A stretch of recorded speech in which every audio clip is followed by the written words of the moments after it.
For 10,000 years, the Imperium has endured through a delicate balance. Now, the rising stars of House Lykos may have the key to ultimate power.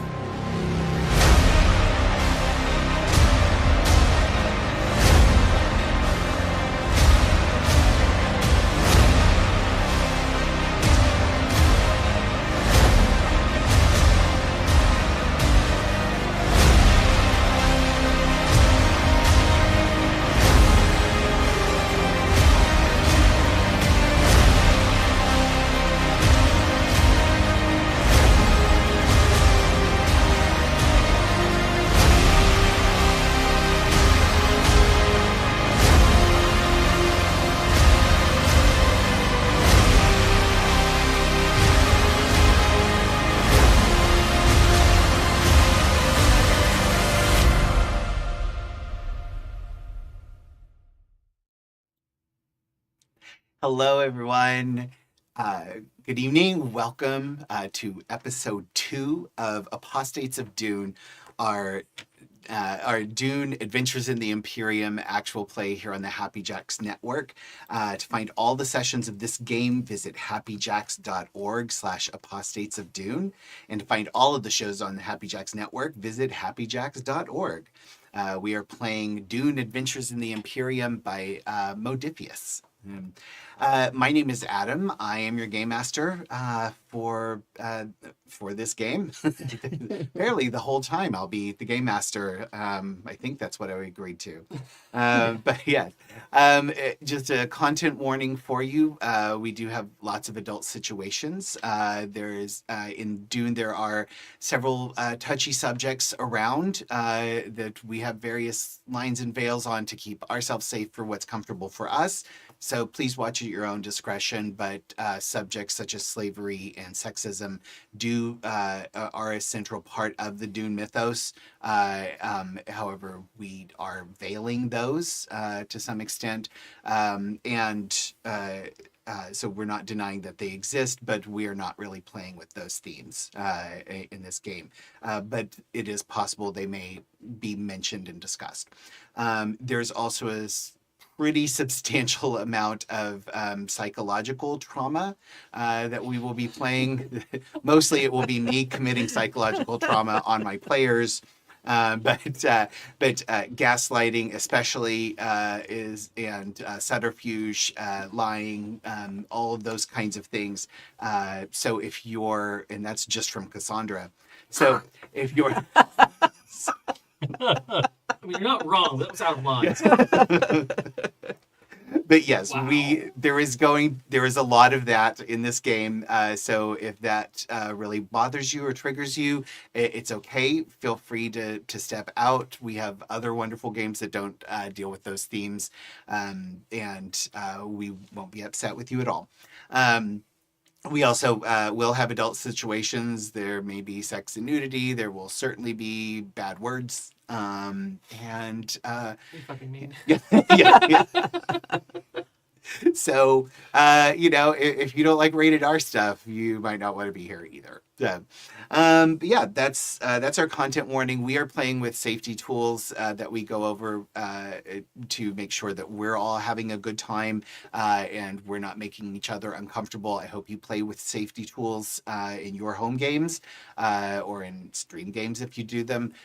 Make sure the safety, make sure you have fun. And so let's meet our players. Let's start with the aforementioned Cassandra.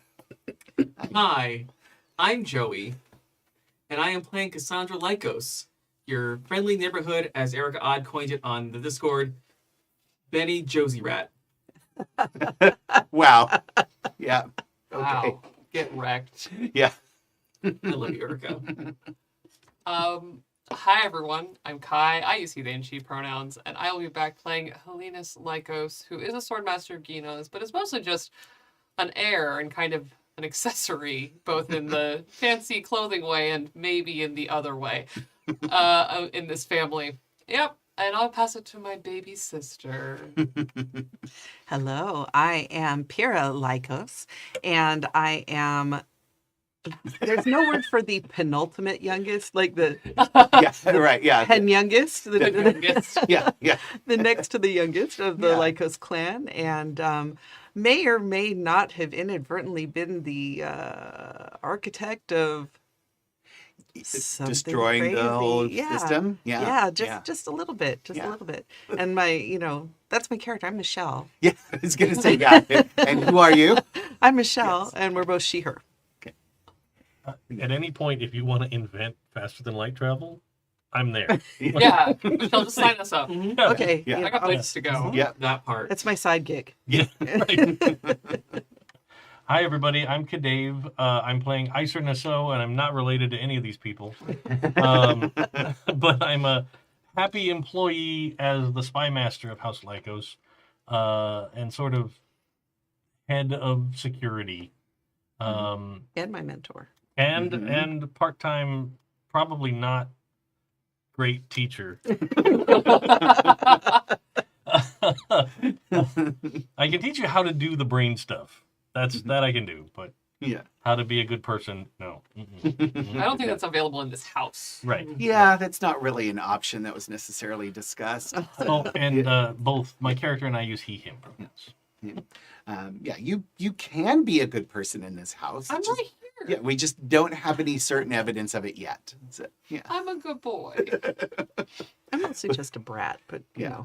A very smart one. Yeah, yeah. We'll see.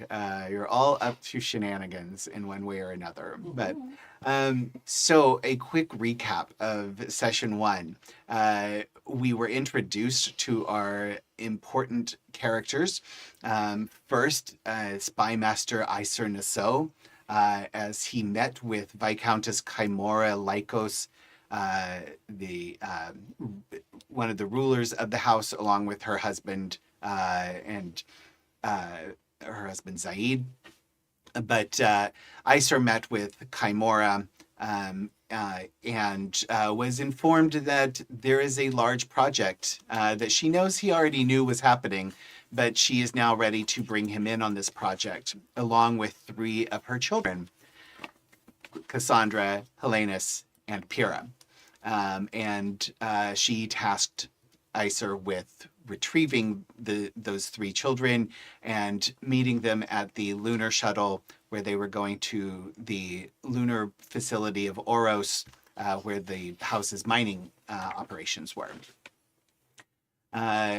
Iser then, before he left, she very ominously asked if her daughter Cassandra could be trusted to keep the house above or at the highest of her priorities, given that her sweet daughter was now a fully initiated sister of the Bene Gesserit. Iser then collected Helenus, who was sparring with his mentor, the Swordmaster Aina Karpesh, and they were honing their bodies and minds. As Iser approached and informed Helenus that he was going on a trip, and had a few minutes, 40 minutes to get ready.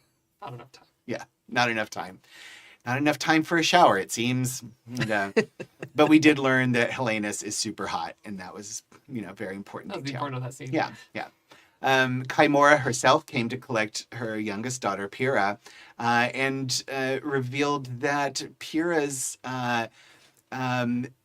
a paper that Pyrrha had written kind of on a lark several years ago turned out to be a brilliant quantum physics treatise that had sent Chimora down this rabbit hole of planning this major project. And it was now time to show you the fruits of your 13-year-old precociousness. It's insane. No more lurks for you, actually. Yeah. You've been banned. Yeah, can Go you to the grass. Yeah. Stop having serious thoughts. It only leads to doom. Or Dune. Or Dune. Okay. Oh. Nope. I know. We weren't in gameplay. So Yes, let's get it out yeah. now. No, I'm just noping because that was terrible. It was terrible. Thank you. And we'll allow it for a few more moments. So, and then we discovered Cassandra having breakfast with her father, Zaid, the Viscount Zaid, out in the gardens, and he revealed to her that that their mother had a project that he believed Cassandra was being brought in on today, and gave her some very vague information. And said, "Good luck figuring it out." Yeah, thanks, Dad. Yeah, and then she was given 10 minutes to get ready by Iser. You know. But took 25. Yes. Yes. Took 25 as our heroes, or well, as our protagonists, let's say, arrived at the lunar shuttle. Everyone on time except Cassandra 15 minutes late, but that's okay because Kaimora was also 15 minutes late, and they shared Kaimora's aphorism as they approached of only soldiers arrive on time. And Kaimora loaded them into the shuttle, which she piloted herself towards out of the atmosphere into the moon of Oros.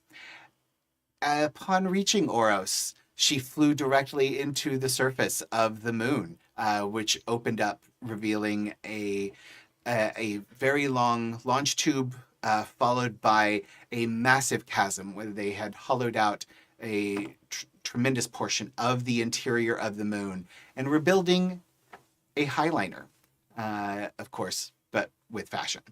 And it became clear to our protagonist that House Lykos was about to take on the entire system, competing with Ix and Richese for the lucrative contract to build the highliners. Except that's not exactly what was going on. As they exited the shuttle, it became clear to them that that this was not just any ordinary highliner, but is being designed and built to be able to fold space without the use of a guild navigator and without the use of the precious and expensive and rare commodity of spice. And we left our scene with Iser Nasoh in a Mentat trance, computing all of the threats. the world of threats in all the iterations of threat that could come out of this endeavor. And then Cassandra had a vision, two paths, one where her family became the ultimate rulers of the universe, and another where they were erased from history. And she does not know which one they are on. So, are you ready? Sure. Winds howl and sands whip across the dunes, blackening our sight as they slip through the hourglass. Then there is darkness. A voice calls out to us through the past and future. A plan depends as much upon execution as it does upon concept. And now there is light. As you all enter the observation deck, you see the very stern figure of your oldest sister, Delphina, who stands there, arms crossed, looking like she has just eaten the most sour fruit. And she looks at all of you, ignores you, and looks at her mother and says, "Mother, what are they doing here? This is my project. I was not consulted on this. And with a degree of obstinance that you couldn't even get away with as toddlers. Your mother says, it's time to bring them in. We need assistance. And we need something that I believe they are capable of doing. So I made the executive decision. And Delphina looks miserable. It's a very nice sight, probably, Yes. for lots of you. Delphina has always been an asshole. I would say Delphina was especially an asshole to the younger sisters. So yeah, not giving protective big sister energy at all. Yeah. She says, "Can I speak to you in private?" And your mother says, "I think you'd better." And they step into another office, and you can see through the window the Delphina yelling. You can't hear what they're saying, but Delphina is clearly yelling, and your mother standing there doing her best to indulge a petulant child. But as you look around, you see a number of things. There are a very small number of technicians working at data stations, and over kind of in the corner, sort of not really paying attention to any of this, is your half brother Teo, who has always been a member of the family. But is his oddness is more of an impediment to his feeling like he belongs than the fact that he's a half brother.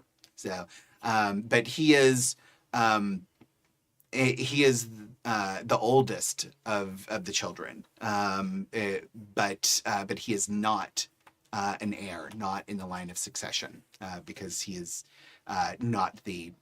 because he is your mother's child with her consort, your mom and dad's throuple. Yeah. Their consort. Their consort. It's an our consort situation.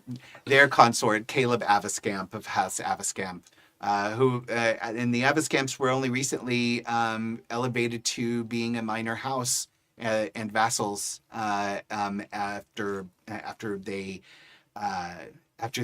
helped tremendously in taking down House Mycetti.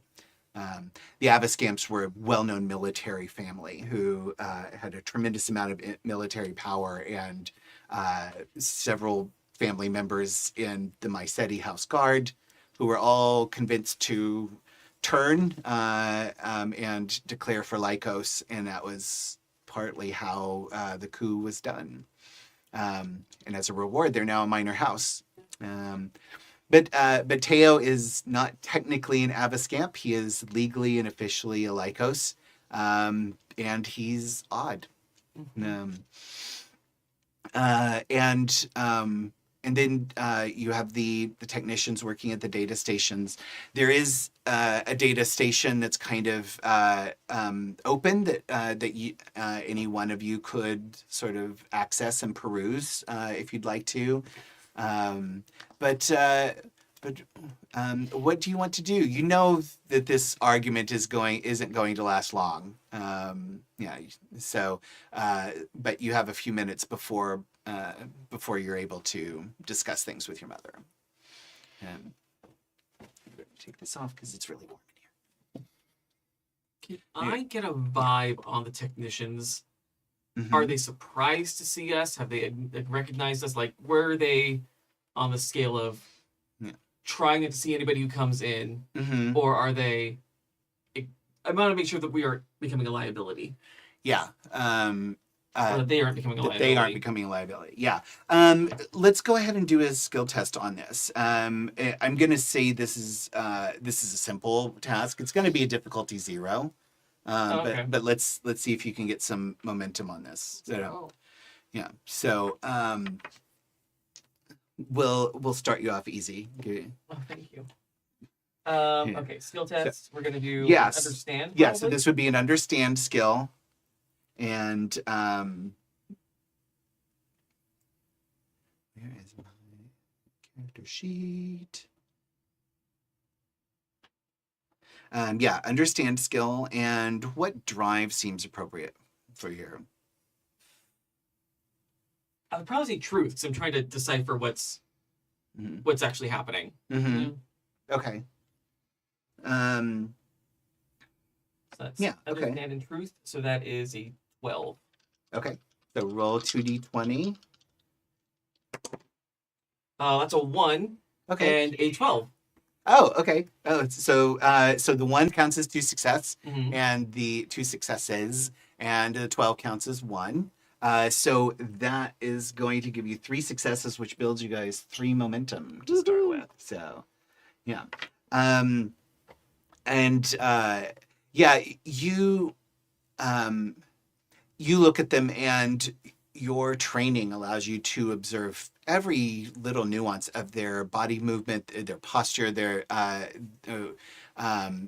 expressions as you all Are came they in. sweating? Is it nervous Yeah. sweat? So you can tell very clearly they are nervous. They are doing their best to pretend like they are just flies on the wall. They're just here doing their job, and they're hoping that the arrival of more people from the house means that this isn't their final shift where they're executed for their knowledge. They're scared, but they are doing their job, and they're just doing their best not to be noticed. Yeah.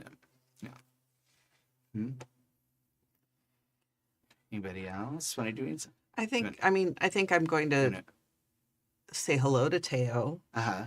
I think, I don't know, maybe because he's odd, I've always wanted to make him try to make Yeah. him feel a little more You're the welcome, you know. Mhm. So You're the nicest one. I'm the nicest one to him, Yeah, and it's not like everybody's an asshole to him. Like Yeah. you know, some No, but Delphina yeah, I'll poke at. Yeah. But him, Mhm. no. yeah. So he's you go over to him, and he's sort of he is working at this station where he's just kind of it's almost like a Photoshop kind of thing, but he's dragging and dropping different shapes and forms, and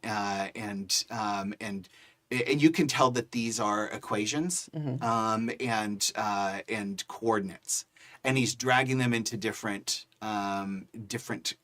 configurations and moving them around and checking, and then he's checking over with some other data that he's matching. So, Okay. yeah. And he doesn't look up as you approach, but he does just kind of mumble, "Hypera." I'll let you stay at your work. I just wanted to say hello. Oh, hello. I can still do this while talking. I'm just cross-checking all of the coordinates and the equations that we have so far. Are you going to be on the project now? Yes. Oh, that's really great. I think you'll be great at it. I mean, you came up with it and everything. But it's kind of brilliant. Did you know you're brilliant? I've been told. It's sort of revolutionary, and it's kind of funny because, like, I know I'm smarter than you, but I'm also like not creative, and so this never would have occurred to me, which kind of maybe makes you smarter than me in some ways, which I guess that's good. We're both useful. I think we're both very useful, and I think we'll work well together, Teo. Yeah, I'm really excited. Did your mom tell you what we're doing yet? I mean, did she tell you specifically? She did, and she told me you've been like really instrumental. Yeah. it was fascinating to figure out. It really kind of made my brain hurt for a little bit. But I think we've got enough. We can like jump back home for a minute. Do you want to try it? Yeah. Yeah. I think that's partly why you're here, because we're gonna try it. But it's actually easy once you know what you're doing. The hard part is just the math, which you can do no problem because you're really smart. But once you get the math down, like it's great. Do you want to sit down and try it? Sure. Sure. And what you realize is like as you sit down and you see this isn't, it's important to remember that there are no thinking machines allowed. Like, computers are not, computers are you guys, Mentats, right? And you know that Teo has a lot of Mentat training. And Teo actually went to the Mentat school. Let's see. He didn't actually graduate because he caused problems. Undisclosed problems that were paid off. That family resemblance. We're all a little alike, I think. But he does have Mentat training, and he is a genius level intellect as well. I figure he's probably really great at calculations and stuff like that. Yeah, exactly. Yeah, he's very. He's one of the people in the family I wouldn't say I'm smarter than. Yeah, exactly. Yeah. And like that's part of the problem is he also knows that. But he's a little bit let's say spectrum coded in that like he doesn't understand social cues. He's not good with creativity. So his particular kind of neurospicy is he almost kind of became overwhelmed with the Mentat training that it made it very difficult for him to keep having emotions. And so, and he just doesn't process the human equation into anything the way that you're still able to do and the way that Iser can do. So, but let's roll, let's do a skill test here. Okay. And I'm, sorry. Math. I'm gonna actually make this difficult. This is gonna be a difficulty 3 skill test. Okay. And I'm gonna spend momentum to up that to 3.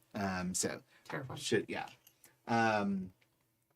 Spend a threat. So So it would normally be a 2, and I'm spending threat to make it 1 higher of a 3. So this will be an understand roll. And what drive do you think is motivating you here? Probably truth. Yeah. I seek to uncover the many secrets of the universe. Oh yeah, so that focus definitely, or that statement definitely applies. And what is your you have a focus on understand, right? Yes, deductive reasoning. Yeah, okay, that applies too. So anything you roll below at your target or below will count as 2 successes. Okay. Yep. So and if you want, you can spend a determination to already have one to set 1 dice to 1, which would automatically make sure you have 2 successes. I don't know how many I have. So we should do this. Like let's start playing by the rules. What?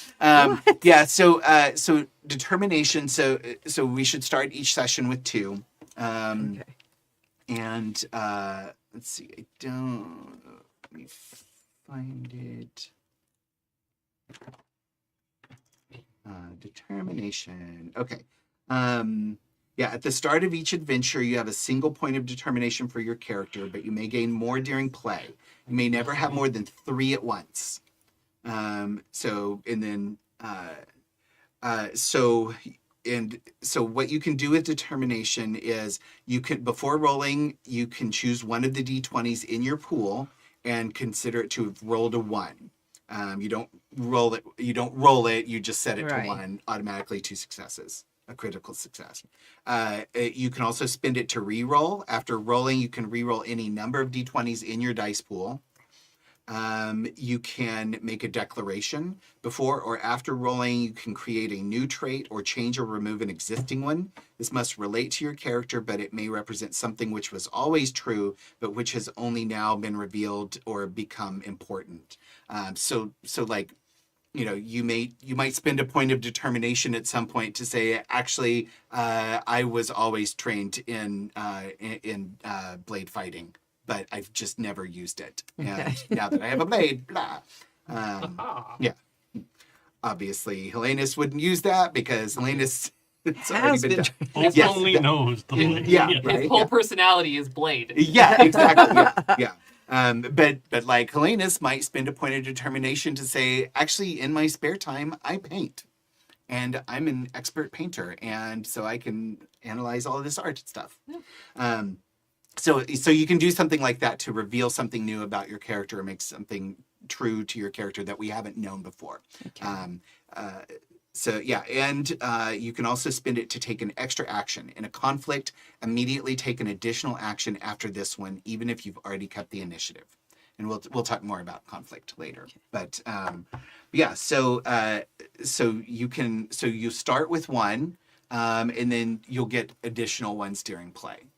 So when you do cool things, I'll try to give you determination. So yeah, I'll use one. Okay. And there's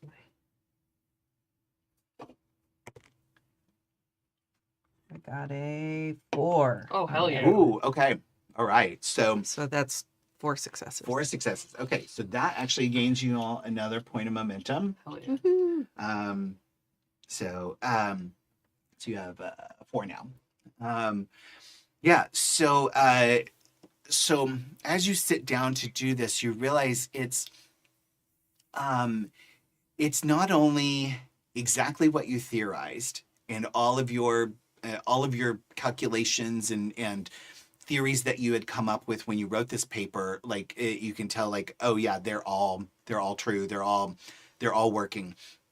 But you can tell this is a very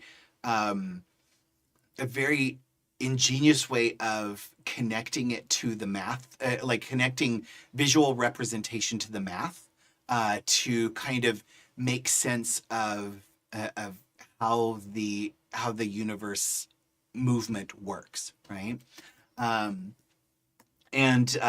there's a whole lot of like high-level quantum mechanics terms that you could use to explain it, but nobody else will really get that except Teo. So you guys can have, like, you might have that moment of where you're going back and forth about these different theories, and everybody is like, they're speaking in code. Yeah. But when you sit down here, you get it, and you understand like how you can take the equations, which are representing like speed and gravity and galactic movement and all of that, and connect them to different groups of coordinates, and they're lining up almost perfectly like a pattern in fabric that just makes so much sense to you. And Teo's just kind of leaning over it and like, oh my God, you got it so fast. That's great. You are really smart. I knew it. Well, you designed this so elegantly, Teo. It's just so intuitive. Oh, thanks. I designed it based off of what you wrote, and it just made sense once I started thinking about it. But do you know what it's doing? Yeah. Yeah. Yeah, and I think, Pyrrha does. Yeah, Pyrrha does. You both do some like technobabble talk. The rest of you can kind of overhear this happening. And I'm like, am I right? Is it doing this? Yeah. Yeah, exactly. And he's getting very into it. And he just says, wait till you try to do this in the gel. It's going to be amazing. I'm like, What? Yeah. I know, the That's gel. for later. The gel. Yeah. What are the rest of you doing? Yeah. While the nerding is happening, Uh-huh. because Helenus isn't entirely uneducated, but that is quantum physics. Oh yeah, yeah. That is not his brand of information in any Yeah. way. But what he is interested in, looking around here, is any sign of where these resources came from to make this happen. This is a lot of resources, and not just capital that we have, but other people had to have either bought into this, we would have had to have gotten this from somewhere. Yeah. And so Helenus is looking around going, who either are we indebted to for this, or who has paid their debts to us through working with us on this, or where did, if not that, where did we get this? Yeah, yeah. So he's looking at the shelves, at the Yeah. people, at the ship, at anything that he can see, looking for any telltale signs of our vassal houses, Yeah. maybe anything left over from, resources that we inherited when we became a house major, signs of things outside of our sector Yeah. of the Imperium. Who did this? Yeah, yeah. Do you want to bring in Iser or Cassandra on this conversation, or no? You're just going to take in your own information. This is for me. Yeah. Okay. So this would also be an understand Yes. skill test. Unfortunately. Yeah. It's all right. You could do it. What drive do you think is important here? I think this is duty. Yeah. Yeah. Because this is understanding. Sorry. Can I have a blank sheet that's Okay. there? Actually, yeah, I forgot that was there. Yeah. Great. Thank you. Because this is not only understanding our house, but this is understanding our place in the Imperium as it stands right now. Yeah. And who, if we succeed, are going to be asking for a cut, or who we have cut to get. Yeah. Yeah. Can I make a suggestion that Sure. that almost sounds more like power? You're thinking about the power dynamics. Is that a worse drive for you? No, it's a better drive, Oh. but specifically the reason for doing it underneath all of that Yeah. is tied to duty. It's Okay. tied to our Protecting- house's history Yeah. Yeah. and Helenus's interest in Yeah. that. Okay. Yeah. All right. I'm going to say this is a difficulty 1. Okay. Yeah, and I'm going to spend a threat to take it up to 2. So difficulty 2. And do you have a statement or a focus that apply? The only thing I have is a statement that I don't think applies here, which is duty is a sharp blade. I think it applies. You don't necessarily need to use the determination, but I think it does apply. I think the reason for looking might fall into that category. Yeah, yeah, because you're looking at these debts and dynamics as weapons. Yes, that's true. Yeah. Okay. So I think it totally applies if you want to use it. And it costs 1 momentum or 1 determination? 1 determination. So, and you guys started with 1. You start with 1 at the beginning of the scene, or at the beginning of the adventure. I think. I don't think I need to know that badly. Yeah. Okay. All right. That's fine. Yeah. So you can do it. You can also remember. You can also, if you have an asset that applies, you can pull that in. Did we do assets? I don't think we did. I have assets. Yeah. Did make a regime. Like I don't have any. You should have Oh. 3. Yeah, you should have 3. At least one of them has to be a tangible asset. None of mine apply here because I can't shield or stab, and my 3rd one is not present. Yeah. Okay. All right. Let's see. And you can also spend momentum to create assets, I believe.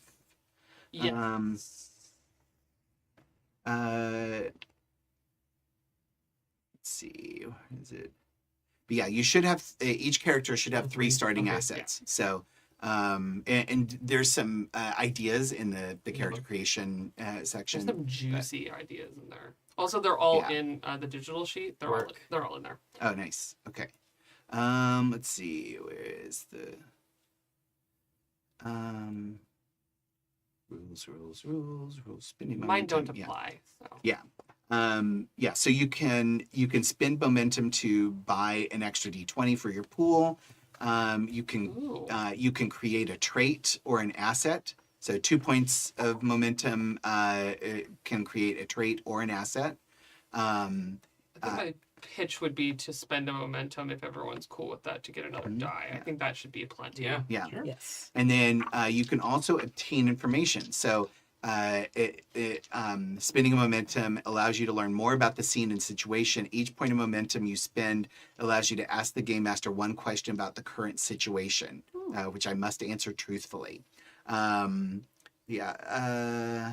Yeah, and you don't know and you can't tell are valid answers. But but if I say you don't know or you can't tell, I have to refund the momentum. So That's fair. yeah. Fair enough. So we'll say like I want to do more skill tests. Of course, we yeah. start to get used No, to it's good. that. But yeah, in a lot of ways, like you could just spend a momentum to automatically do this. But yeah, I want to roll. I know. I'm going to spend the momentum to get an extra dice. Yes. Okay. All right. So take one momentum away. And then I then have to beat a 12. Okay. And I did it once, thankfully, Yeah. for that extra die, because it's 2 19s, not helpful. And then a 10. 10. So that gives you one success? Yes, one success. Okay. So did I spent a threat to make it a 2, difficulty 2, didn't I? Yes, you did. So Yeah. I'm going to say, since you spent momentum on that, I'm still going to give you some information. Sure. You look around and you do recognize some things. There, one of the things you mostly see is you see that it's clear that a lot of this, a lot of the technology, or not technology, but the machinery of all of this is built by House Mycetti, and it still has the Mycetti name on it. Like it. Like it was probably just taken when you guys took them down. Yeah. And it's yours now.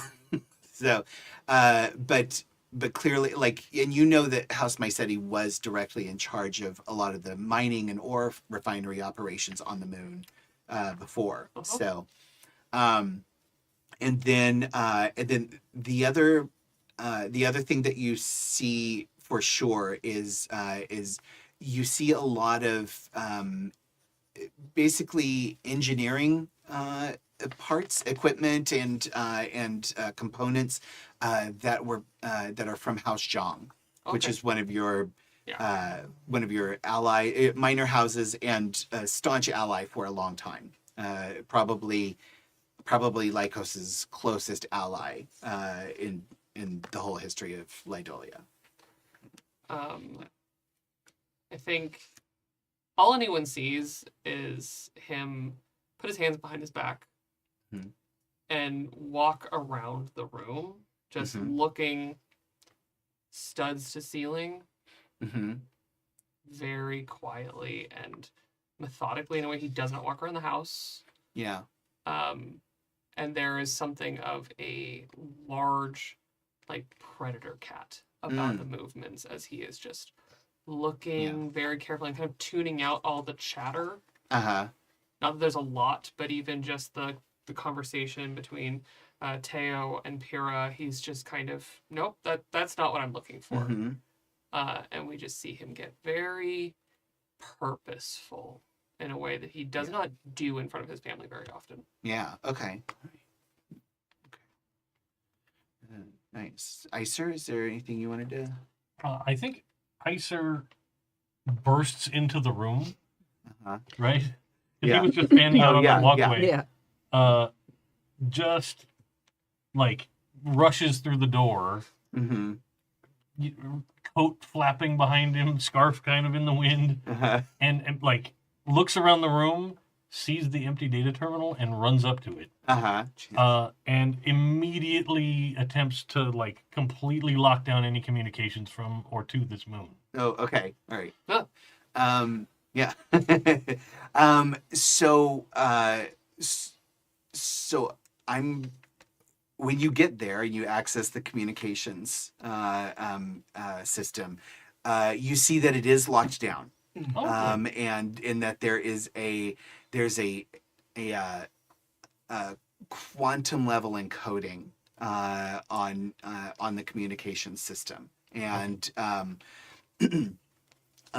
you do find that your credentials are recognized, and you have access to all of the systems, but yeah, I think you feel a relief that Yeah. that yes, there somebody was paying attention to those kinds of things. Give me a I'd like to have you do a skill test as well. Let's do an understand Okay. skill test to see. This is to evaluate all of the protocols and precautions that they've taken to see if you can find any holes in it. Great. Yeah. That's exactly Yeah. the step I would Yeah. take. So I think that's probably understand and power. Yeah, I think that makes sense. Yeah. Or duty. Mhm. Yeah, power or duty. I think either one. Power in the sense that you're kind of taking control here. You're recognizing power has to be exerted to make sure this is going Right. to work. Sure. Yeah. Okay. So yeah, that works. All right. Duty, I think, is an obvious one if you'd prefer that. I'm fine with power. Mhm. Like, Yeah. now that I've been brought on board this project, Yeah. I need to make sure. Yeah. Mhm. Right. Yeah. Exactly. Yeah. And this will just be a difficulty one. One. Okay. One is kind of the default. If I forget to tell you. I got Yeah. 2. All right. Yeah. Yes. And actually, I should have spent. Well, wait. No, I don't. Never mind. Okay, I want so to you make it got two. harder. Yeah. No, I was going back to when I made Michelle's test a 3.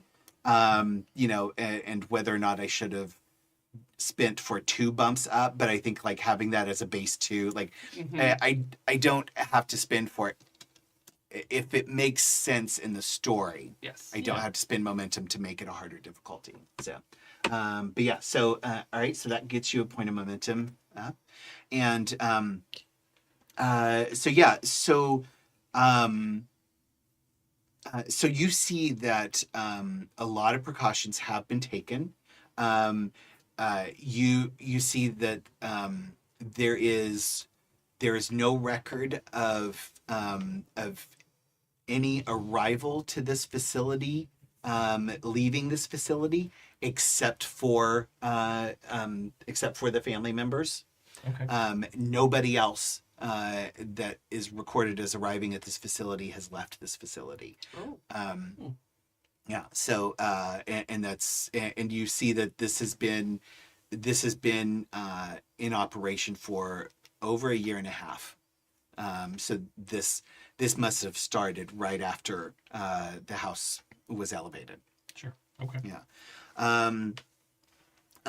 But you do see some risks. There's some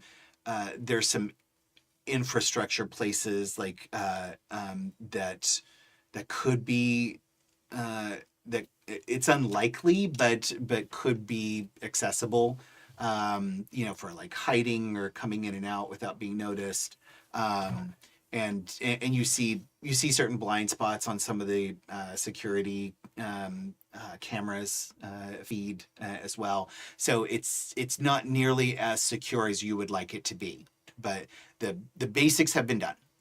Okay. Yeah. And who did it? Oh, you can see that that most of these were put in place by either Chimera or by Delphina. Yeah. So, yeah.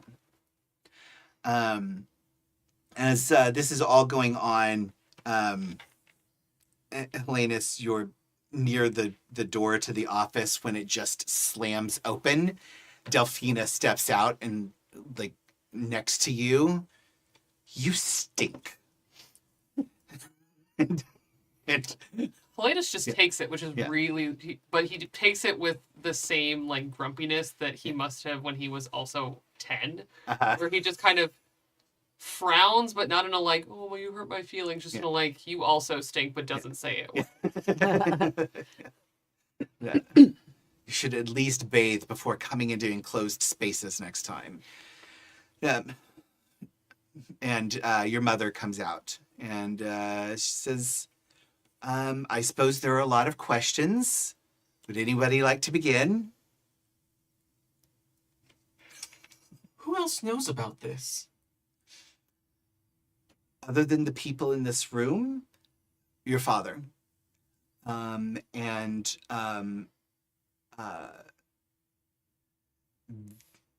That is essentially it. Essentially. Yes. Yeah. She's so her I just answer. shoot Iser a look like. Yeah, her answer is very quick, you know. But yeah. But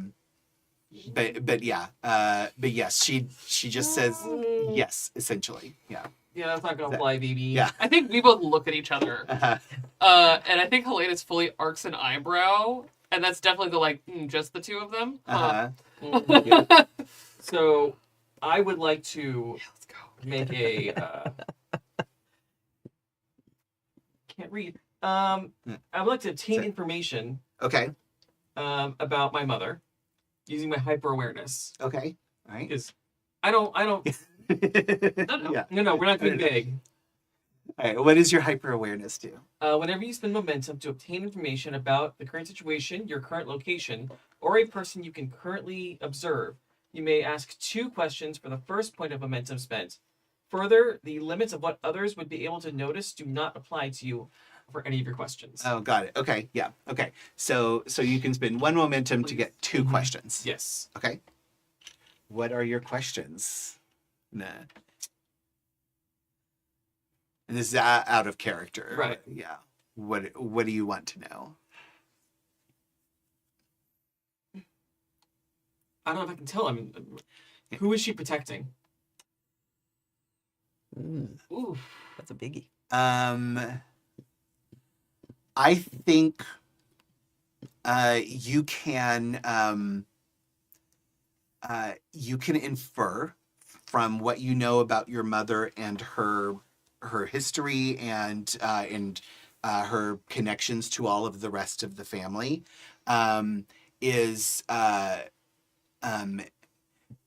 she is protecting Caleb. Yeah. Mm-hmm. Caleb knows about this. Of course he does. Yeah. Yeah. Yeah.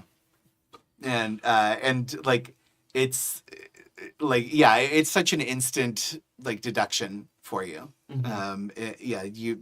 She gets that look that she only gets when Caleb's part of the equation. Okay. Yeah. Mm-hmm. Second question would be, oh God, I should have thought of these before I spent that. Second question is going to be, can I bank my second question? Yes. Yeah. Okay. I'll let you bank that as the conversation continues. So, let me go over it with you. As far as most people, as far as everyone in this facility, except for those in this room, and she is including the technicians, the 2 technicians that are here, except for those in this room, everyone else assumes that we are building a luxury version of a highliner in order to compete with the Ixian highliner manufacturing. And that we are doing it in secret, and they have not been allowed to leave the facility because of the delicacy of the possibility of industrial espionage. Or murder. Or murder. Industrial espionage. Or mass murder. Or mass murder. Yes, industrial espionage. Mother, this paints a very large target on us. Yes, it does. Which is partly why you're here. Because the target is I feel the target getting clearer, and we need to accelerate. And I need help. And I need specific kinds of help, which is why I'm bringing in you. And you hear Delphina huff. The manufacture of a competitive highliner alone is enough to draw the ire of several large houses, and puts us in great danger. If they knew the real mission, that we are on the verge of holding space independently of previously understood methods, that would upset the balance of the galaxy in a way that no one could survive. So we are in a very dangerous race to compile and complete everything that we need to do to make sure this works before anyone else can find out about this. Right now, it could just be a few houses against us, and some of the powers that be, such as the Spacing Guild or CHOAM or the Imperium, might be willing to keep us protected enough to find out whether or not we have a legitimate competition or not. Pause. When you listed those people, the Imperium, CHOAM, the Spacing Guild. Second question. Okay. Which of those made her the most nervous? Spacing Guild. Yeah. Yeah. And you can, I'll give you this little bit of color. You remember one of your mother's other lessons of laws and money can change hands. Power changing hands makes people very afraid. Yeah. And you know that the Spacing Guild has such incredible power over everything that happens, that they would stop at nothing to make sure this never occurred. Yeah.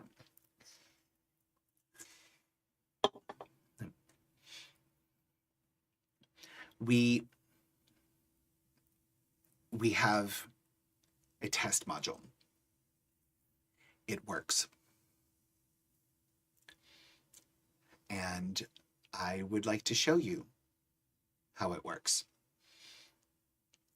Because once you understand, then we will be able to procure what we need to make sure that we can continue to do this, and on the scale that will work with the highliner we're building. If all goes well, we have it operational and ready and stable, with a stable supply line, before we ever hop it out of this facility. But there are some crucial pieces missing, and I'm going to need the four of you to go complete those pieces for me.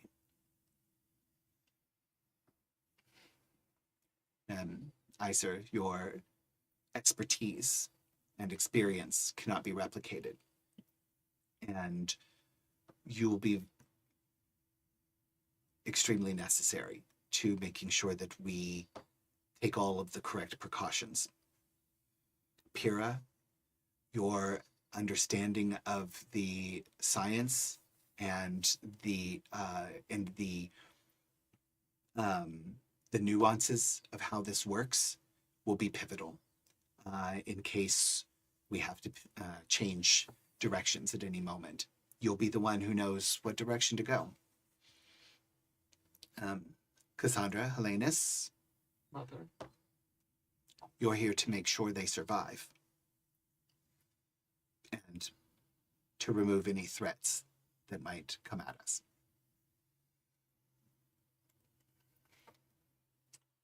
You say you're aware of the target on our back. Who's painted it? Oh. Would you like to get into a game of who's responsible for the dangers that confront our house? Don't worry. It's me. It's always been me. I paint targets on us so that we propel forward. And then your father shields us from those who would fire at us. Was it your machinations then that took down my city? I wish I could claim complete credit, but I can claim most of it. Yes. Your father is a brilliant man, a skilled politician, a consummate diplomat. He runs the politics of our house in perfect ways that I could never replicate. When it comes to ambition, I'm the one who's always driven us. I'm the one who's made sure that we carry on Helenus' legacy. And we don't stop until Lykos is the most powerful and important house in history. This is just the next step. This is my step.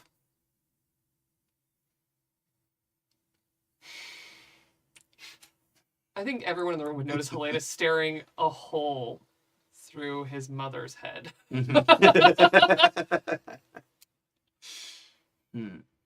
What is the what's the feeling there? What's the... On the outside, I think he is utterly unreadable. Mm-hmm. On the inside, a rage that is so bright it could melt this entire moon down to slag. I'm going to give you a point of determination for Helenus realizing that his mother is the biggest threat in all of this. Could also be the reason your family becomes, you know, the Empire. Either doom us or propel us, but boy, it's a big swing either way. Yeah. I think you're putting our lives on the line. That part. Yep. That's why you have children. That's why you have multiples. So, you know, 3 of you die, you still got like 5 more kids. Sadly, one of them is Delphina. Yeah, right. Yeah. And the other is Odie. And the other is Odie. Oh, yes. God. Yeah. Who we didn't even ask if he knew, which I think is very funny. Yes. Yeah. And she clearly did not indicate that he does know. No. So yeah. No one would guess. Yeah. So so she goes over to a console and she says, just watch. And she pulls up a Striga reel. Did I say it right? I think I did.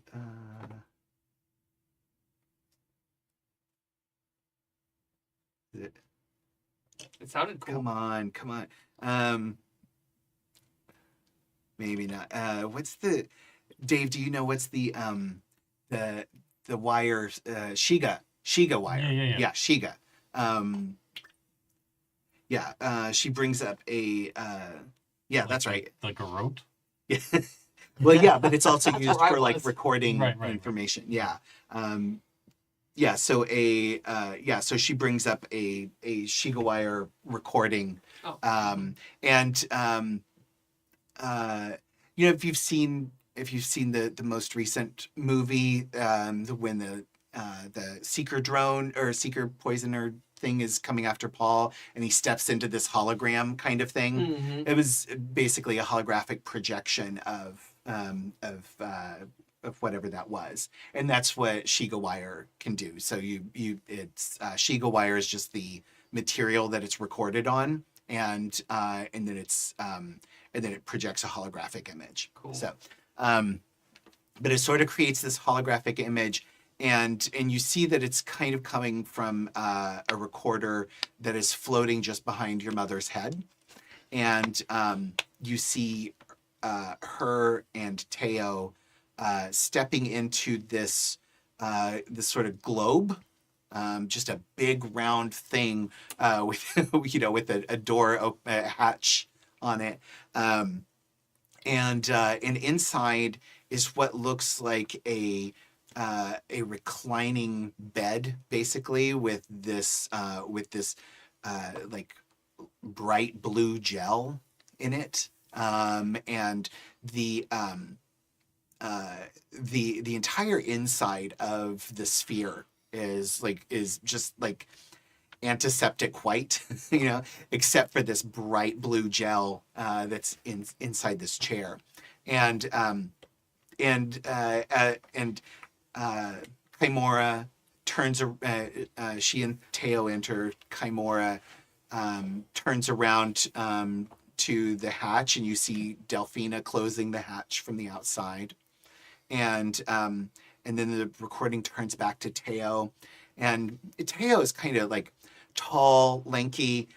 He's got this like dark, shaggy, floppy hair that seems to always be covering his eyes. He's one of those people that like he bends down to look over, and like there's just this mop of hair, Like, how do you a curtain around it. Yeah. Right.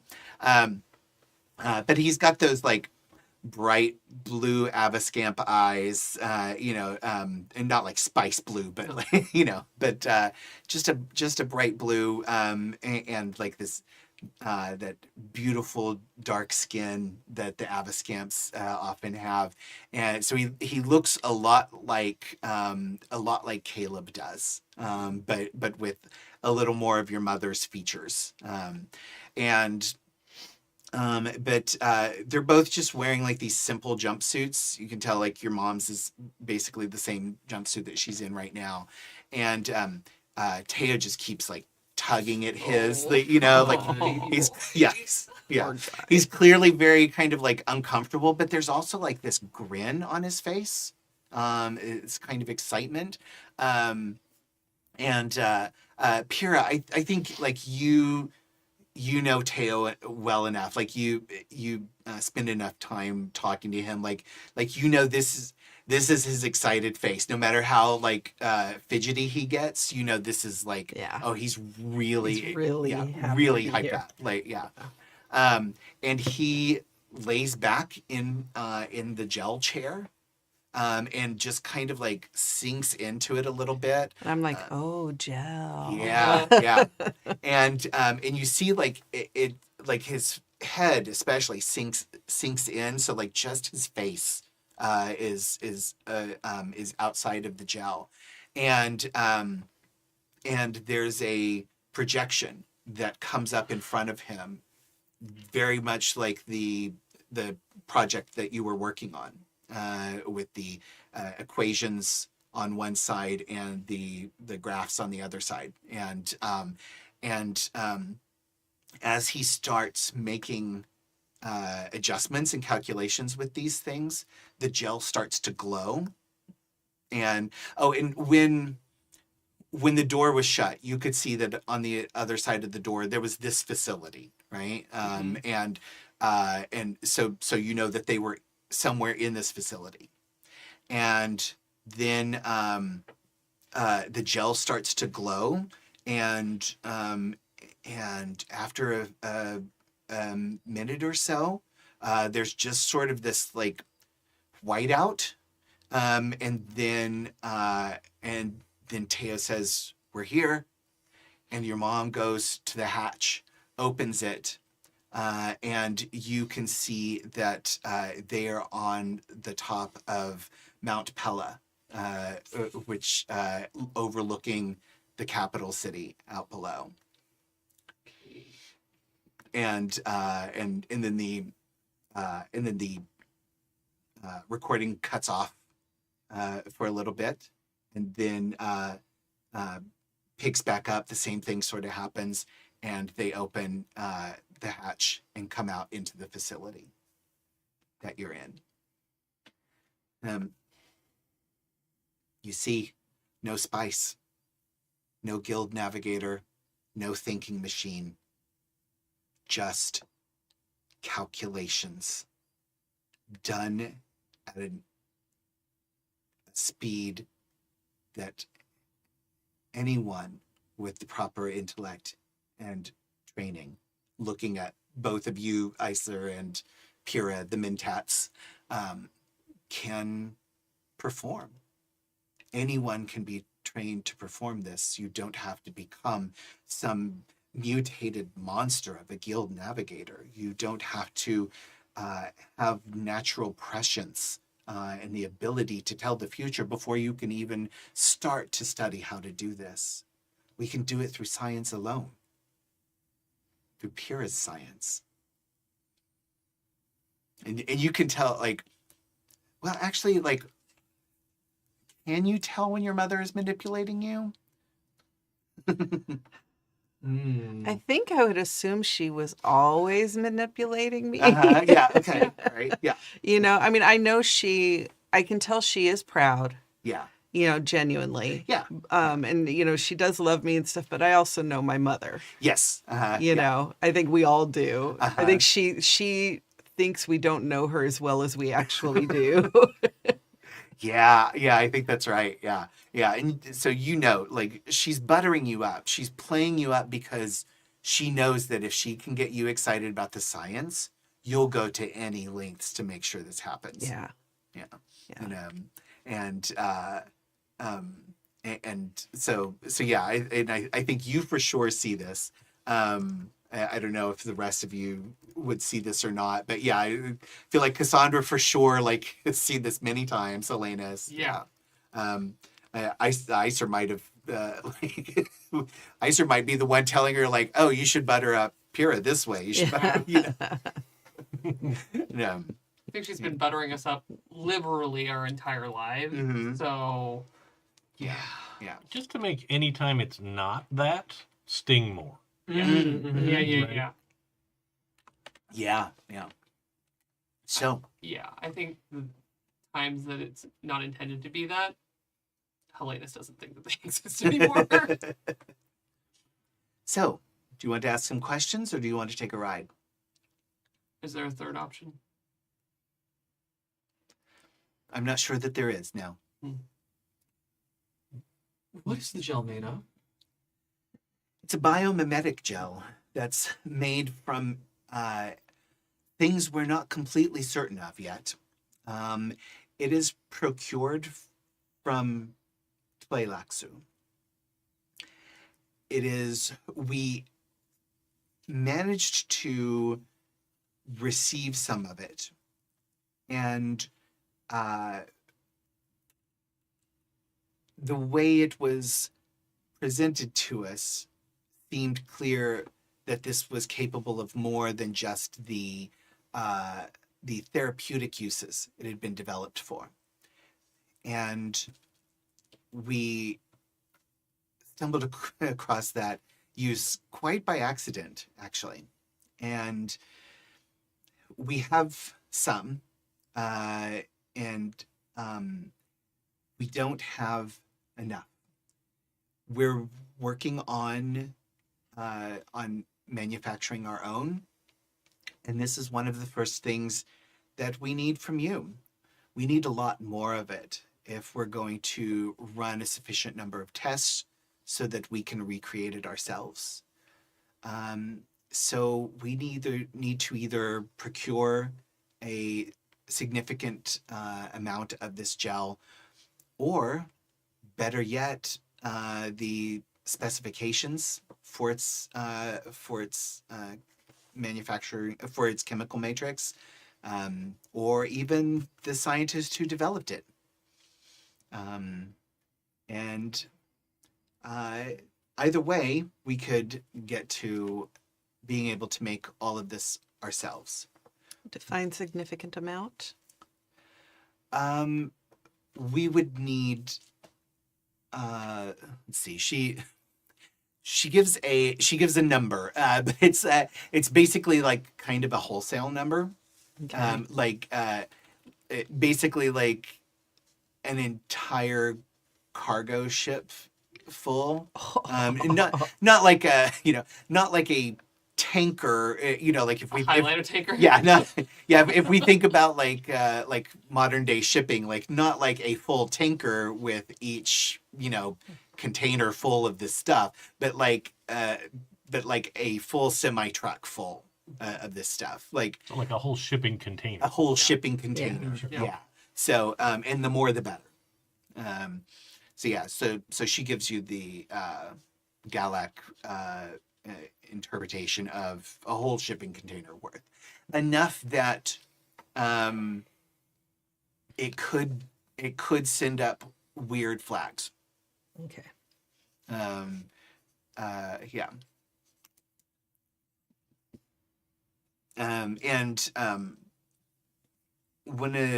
We'll just do a little movement as you're having these discussions, but she also she takes you into an adjacent room and she shows you the test sphere, and as she opens it and you go inside and you can see the chair itself, you can see that while the gel is still there, it is reduced, and around the edges it's a little dried out. And have you ever gotten those gel air fresheners? Oh yeah. And how at the edges they kind of crystallize and so it's kind of like that around the edges. You can see it's using up the gel as it's when the jumps are made. I think when he sees it, Helenus goes up to Pyrrha, again, not looking at her, kind of looking at the gel, and just says, "Did you bring your swim clothes?"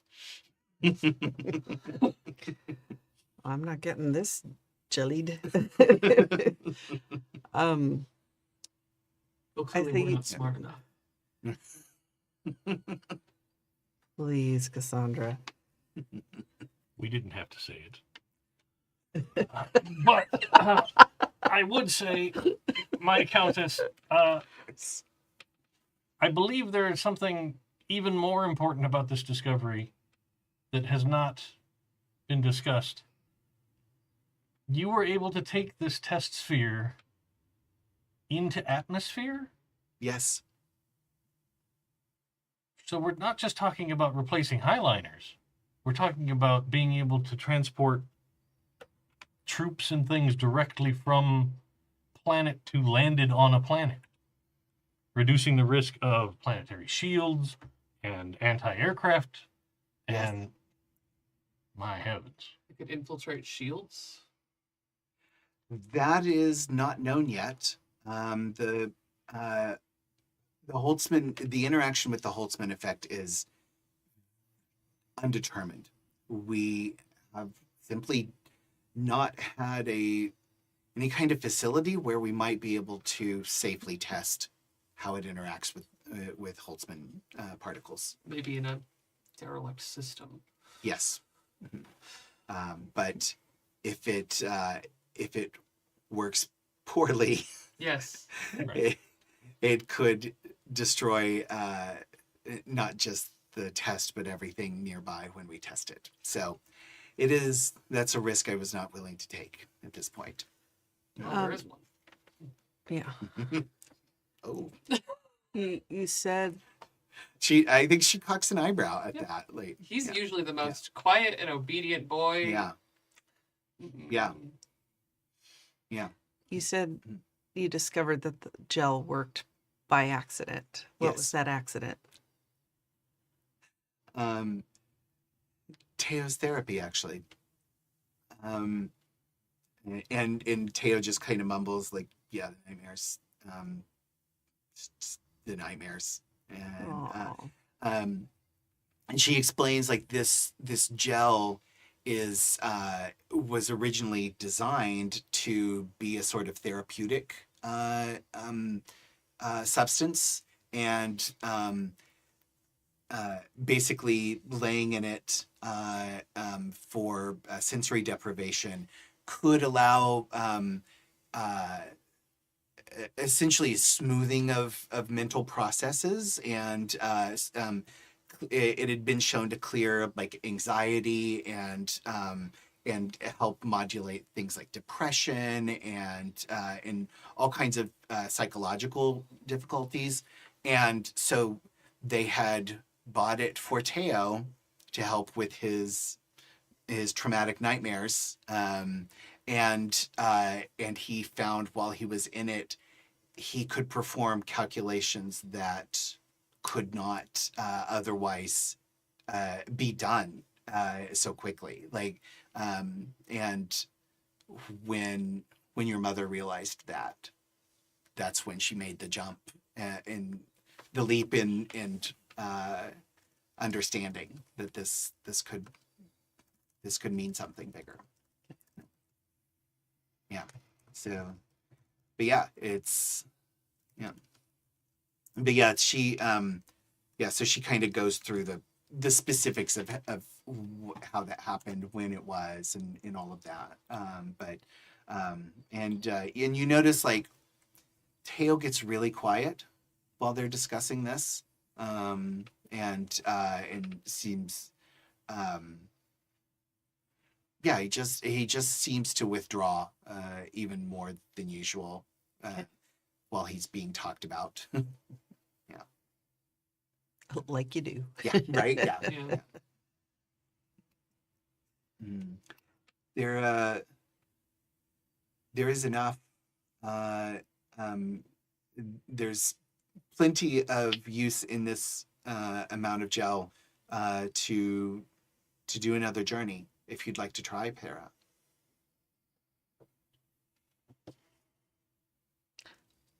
I mean, I haven't been trained in piloting this. I just came up with the theories. Teo like kind of steps up and he goes, "You don't need to be trained. You just need to look at the calculations and make them, and once you complete the calculations, the gel will transmit that to the space folding mechanism." He goes way more detailed than that, but basically he kind of shows you that like once you're in the gel, you have to calculate not only for the coordinates of where you are and where you want to go, but there's an equation there for the galactic movement, because that's kind of the problem with space folding is to this point you had to have prescience so that you knew that when you jumped, you were going to jump where that particular planet was going to be, and not in the middle of its moon at that moment, right? So they've been using precognitive abilities to try and avoid that. And he tells you like these calculations, you can do them smoothly and quickly enough that you can account for the movement of the galaxy and the movement of the objects you're going to, just through your own capability. So basically, if you do the math, if you've got enough of the data and you do the math, when you're ready, you activate and have them plugged in. You activate the mechanism and it goes. Do you want to try it? Sure. She says hesitantly. How far have you taken this test? So far, we have only worked within this system. The applications are limitless. The distance doesn't matter. It's just that the calculations become more complicated. The further away you get, the more you have to account for. But if you know the trajectory and the orbital points of the structures or of the celestial bodies where you're going, then you can fold from here to anywhere. There's enough gel here for a trip somewhere and a trip back. Yes. I don't want to get stuck somewhere. No, you won't. We have enough for maybe these 2 trips, this round trip, and maybe 2 more at the moment. We are just a few months away from completion of the Highliner. And once that is done, we will need enough of the gel to be able to conduct tests at the larger scale. You said 2 to 3 months. Mm-hmm. Does it remain piloted by one calculationist? Yes. The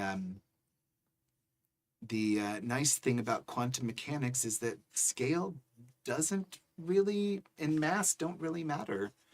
When you're folding from here to the other side of the galaxy, it doesn't matter if you're taking a pebble or an entire planet.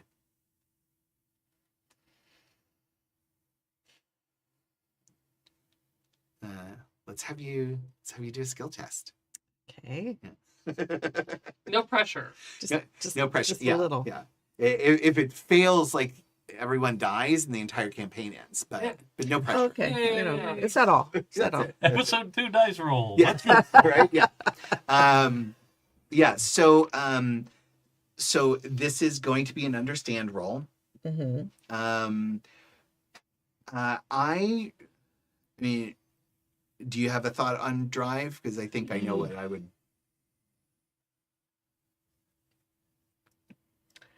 I mean, Because isn't your truth one about understanding the? the many secrets of the Yeah. universe. Yeah. Yeah. Yeah. I think that makes the most sense. So Okay. yeah. And I have a statement on both those, on both understand and truth. Yeah, and your so your focus on understand means that anything you roll at or below your target number will count as 2 successes. Okay. So yeah. So okay. This is going to be a difficulty 2. Okay. Yeah. I am going to get a jumpsuit though. Okay. Yes. Yeah. Yeah. Yeah. I think weirdly Helenus helps you get it. Okay. Mm-hmm. Well, Helenus knows good fabric when Yeah. he Yeah. sees but- it. Yes. No, I know. Yeah. Yeah. Delphina makes a comment about using the shower while you're in there. Yeah. I'm not as odious as you. On the way in there, I'm like, oh, Fina, because she hates being called Fina. Yeah. Hates it. Yes. Yeah.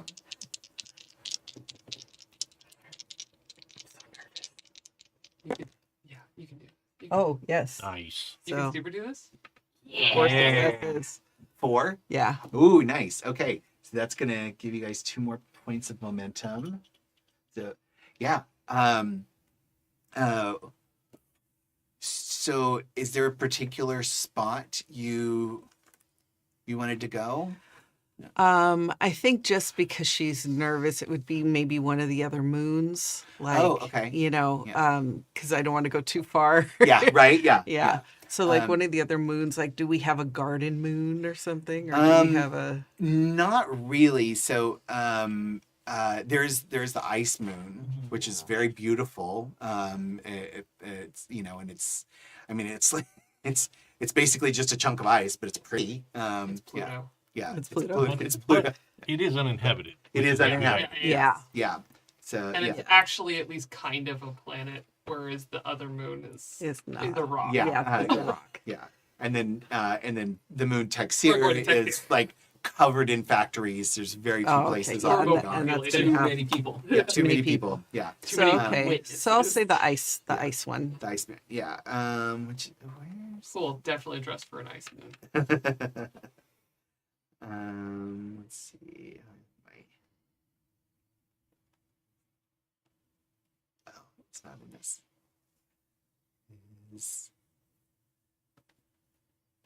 Okay, trying to remember the name of it. Nero. Nero. Okay, yeah. Okay, thank you. So, so you sit back in the gel. The projection console comes up, and you see that like a lot of things are preloaded in there. So like you can sort of like touch the information for Nero, and it pulls up this diagram of the what's called the shift phase. So it's basically like it's like all of the possible places the moon could be in its orbit. Okay. You know, and it's sort of represented by this almost like a donut shape, you know, and which scientifically is called a torus. It's a donut. It's a donut, yeah, and so you see all these calculations, and you can see like it has information about like what is the trajectory and like the movement away from the galactic center of the whole system, as well as like the moon's orbit, the planet's orbit around the sun. So like all of that stuff is just kind of all preloaded into there, and you just have to put the pieces together in the right way, and you find the spot where the equations overlap perfectly, and it almost just kind of comes together in like a visual representation of like a weave, like, you know, and as these layers of trajectories kind of mesh over each other, and you press the activate button, and you all feel this this sense. What does it feel like to each of you? Let you guys make this up. What does it feel like? Does it feel distinctly different than a highliner? Not distinctly, not completely different. A similar feeling. I think all of you have been on highliners, so it's familiar in a sense. But what feels different about it to you? And maybe it's just one of you can answer this, but It might not be scientific, but Helenus's feeling that he's never had getting on a highliner is just crushing dread. This feeling of this being transported, whereas usually you get on a highliner, you're going somewhere interesting, if not going home. And this is something else. Yeah. I think for Cassandra, there's a similarity like in her gut to when she had that vision. Like that kind of loss of balance that she's not, that she has to like engage her training where she normally doesn't on a highliner. Yeah. And it's just that echo of, oh, that's right, can't forget that. Yeah. Do you have either of you? I think for me, it's just because I'm so into what's happening. My little Mentat brain is like, Yeah. Okay. Yeah. I think physically it feels a little bit like the feeling of you walking through a spider web, right? Like you just get this wisp of like movement, but it's ghostly. Yeah. And that's the difference. Okay. Right? Like you just kind of get that feeling of like, oh, I've moved through something. Yeah. That's different. And maybe it's because we're doing it short range in and around like atmospheres and stuff. And highliners are all deep space to deep space. Right. Yeah. Kind of thing. Because it's so much safer to, you know, the farther you are away from all of the orbiting bodies, the less likely you are to appear in the middle of one. Yeah. So there's a indicator that goes green, and Chimera swipes across the center of one of the walls, and it just kind of goes clear, so you can see what's outside, and you see just the magnificent icy peaks of the moon Nero, and you can see Lydolia sort of rising, filling up the sky above it, and and you see your planet from this perspective that most people don't, and you realize you are on this moon, where seconds ago you were on a completely different moon that's on the other side of the planet. Inside of a moon. Yeah. We were inside of a moon. You were inside of a moon. Now we're on a moon that no one should visit. Yeah. I think Helenus has been like next to Cassandra, not because of the vision, but just like so that he has someone to look at and go, "Can you believe this?" Just kind of share the disbelief with her. Yeah, there's definitely like a communication between the two of us that's like, okay, Prometheus, like, Yeah. oh God, what have we done? And I think you would see that inside of that there is something that isn't just the usual dread that we experience. That there is that rage that has not gone away. He is fumingly angry, and he is trying to hide it even from you. Interesting. I think Kimura, she's kind of watching everybody, but after a little bit, she comes over to Iser, and she just kind of stands next to you very close, and she says, I know your mind has been racing with all the implications. What is your fear?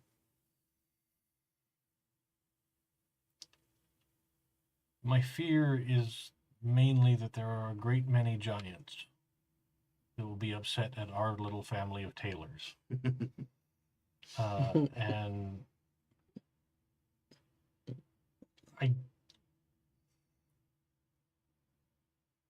I believe my next concern is if we plan to go forward with this, we need to secure allies that would support this. The Order of Mentats suddenly being able to be navigators on their own. Yes.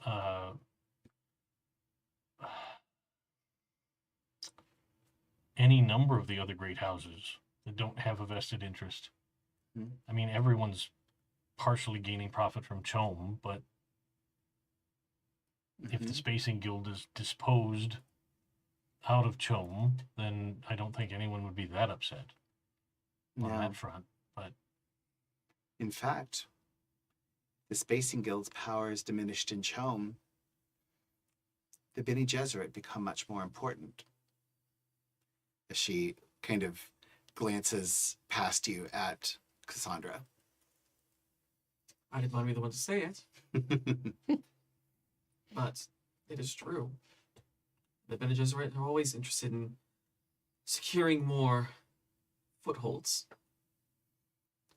Another thought would be, if spice is no longer required for space travel, any enemies of House Harkonnen? And enemies of Ix.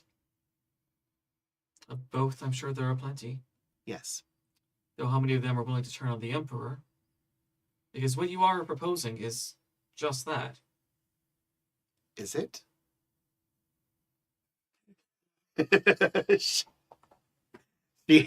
I think all of you see exactly how much your mother's smile looks like Cassandra's smile in this moment. And like they in this moment they have never looked so similar.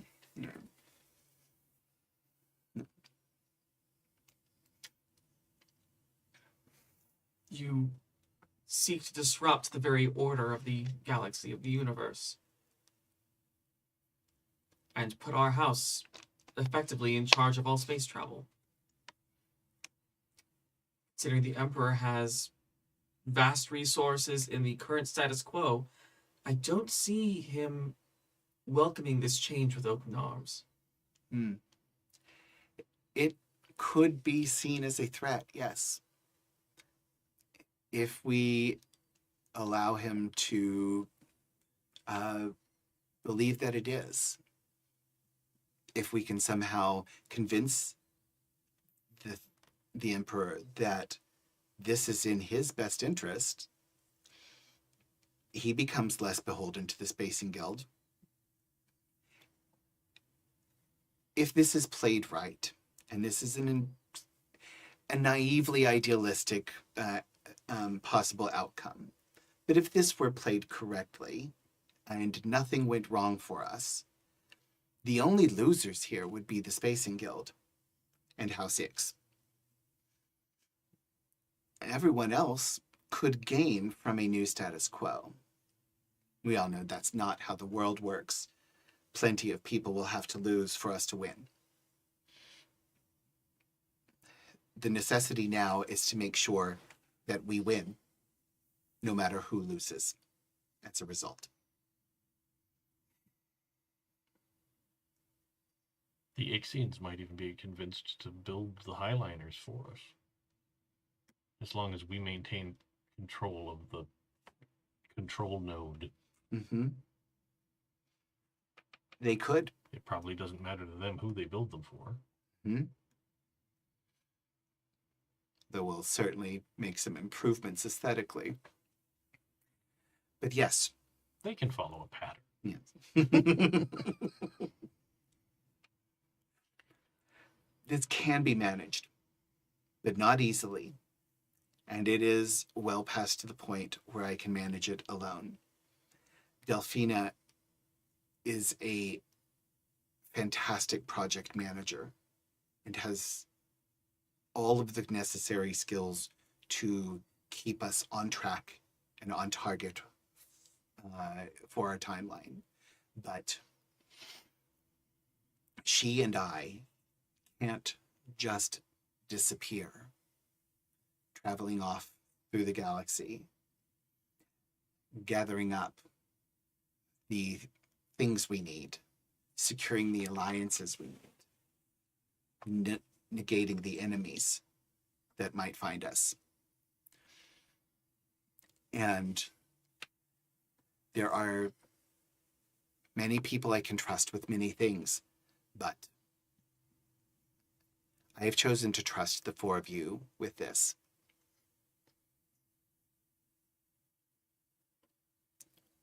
Are you ready? Do we have a choice? I don't really see one. Unless you would like to go live in a monastery with no communinet Well, thank you for your for the candor. foreseeable future. Thank you for your candor. There's, of course, whatever the house needs. I knew that you would see that this is your duty. Of course. Yeah. Yeah. She's taking it really well. Yeah. Uh-huh. I think she meets her mother's gaze. Mm-hmm. I must not fear. Fear is the mind killer. And we need our minds about us.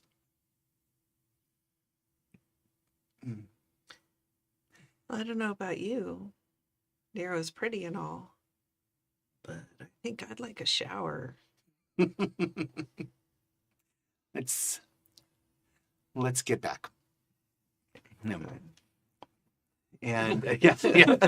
Get in your weird spa. Glorp. It's Yeah. oddly warm. Yeah. Comfortable, right? Yeah, it's Yeah. it's actually Was it extremely warm comfortable. before you got in, or is it residual I warm? choose to believe that it's heated. It's a little heated. bit. It's Yeah, heated yeah. because getting into cold gel like Yeah, that. it's Yeah, tension yeah. gel. Right, yeah. It's the temperature of the room. Yeah.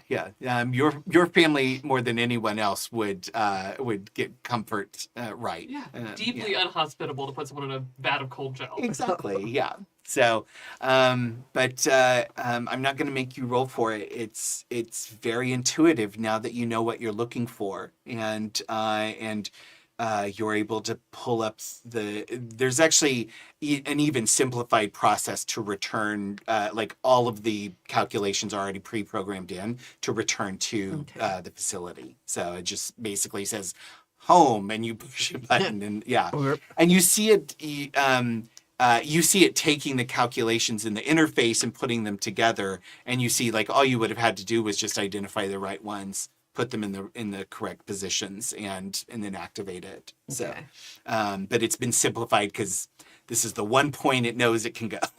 Yeah. And you emerge from the sphere into the test room, and Kaimora just kind of nonchalantly returns to the observation deck, and what are each of you going to do? I'm gonna shower. You're gonna yeah. You. Yeah. Go get cleaned up, and I think Kaimora kind of starts going over with the other three of you. There's a highliner that will be arriving here tomorrow, and we'll be making a scheduled stop. Several places, including Tleilax and Kaitan, the Imperial homeworld. So there will be an opportunity to leave tomorrow. Sorry, excuse me. And so you'll have a little bit of time to get some things prepared. And she kind of goes over with you, like, here's the data file that we have on the gel. Who created it, where the facility is. Oh no, I started a yawning epidemic, didn't I? No. Sorry. It's that time of night. It's 9:00. It's bedtime. I know. No. So, but yeah, so she's, she gives you some data on the gel manufacturer and like who created it, what the facility where it was created is, the corporation that bankrolled the creation, markets it, etc. So you have those that data available to you, and then she let's see, and she says this is the most important thing that we're going to need in order to continue the project. So she just is going over a lot of things with you, and right as Pyrrha returns, freshened up and and back in her regular clothes, Iser, you are looking at the consoles, and you notice on the security feed something catches your attention, and you pause the rotation and you flicker back to it, and you see you see what looks like a data archive, Okay. and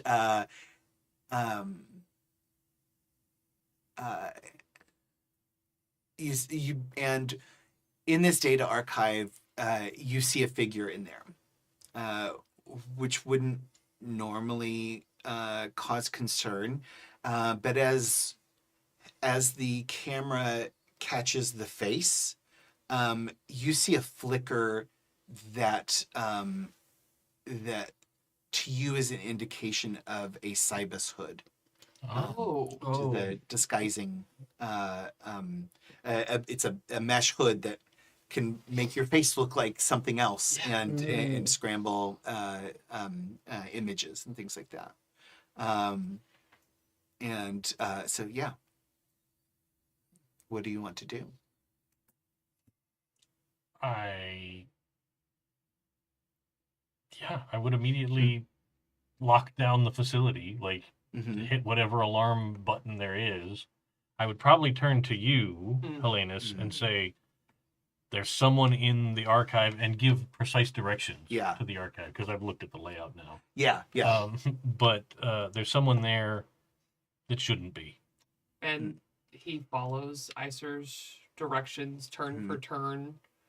Yeah. And just starts to run. He doesn't even like wait for anyone else to respond. Yeah. You just hear the sound of his boots running, and as he is running, you just see him pull out his not blade. just his blade, the blade of his father that he carries everywhere with him. Yeah. And it is a beautiful old kinjal of the family. Nice. Yeah. All right. We're gonna do an extended skill test. Cool. So the way, so basically, each of you are going to perform a skill test in turn. After you perform, you decide who goes next, and which can be any one of you that hasn't already gone yet, or the opposition. We'll call this person the infiltrator. So if all of you have gone, whoever has to choose the next person to go has to choose the infiltrator. Okay? And the person at the end gets to choose who goes next, including themselves. So if all four of you go before the infiltrator, and then you say the infiltrator goes, they can immediately keep the initiative and take the next one, and act twice before any of you get to go again. So you don't necessarily always want to leave the bad guy to the end. Yeah. Right.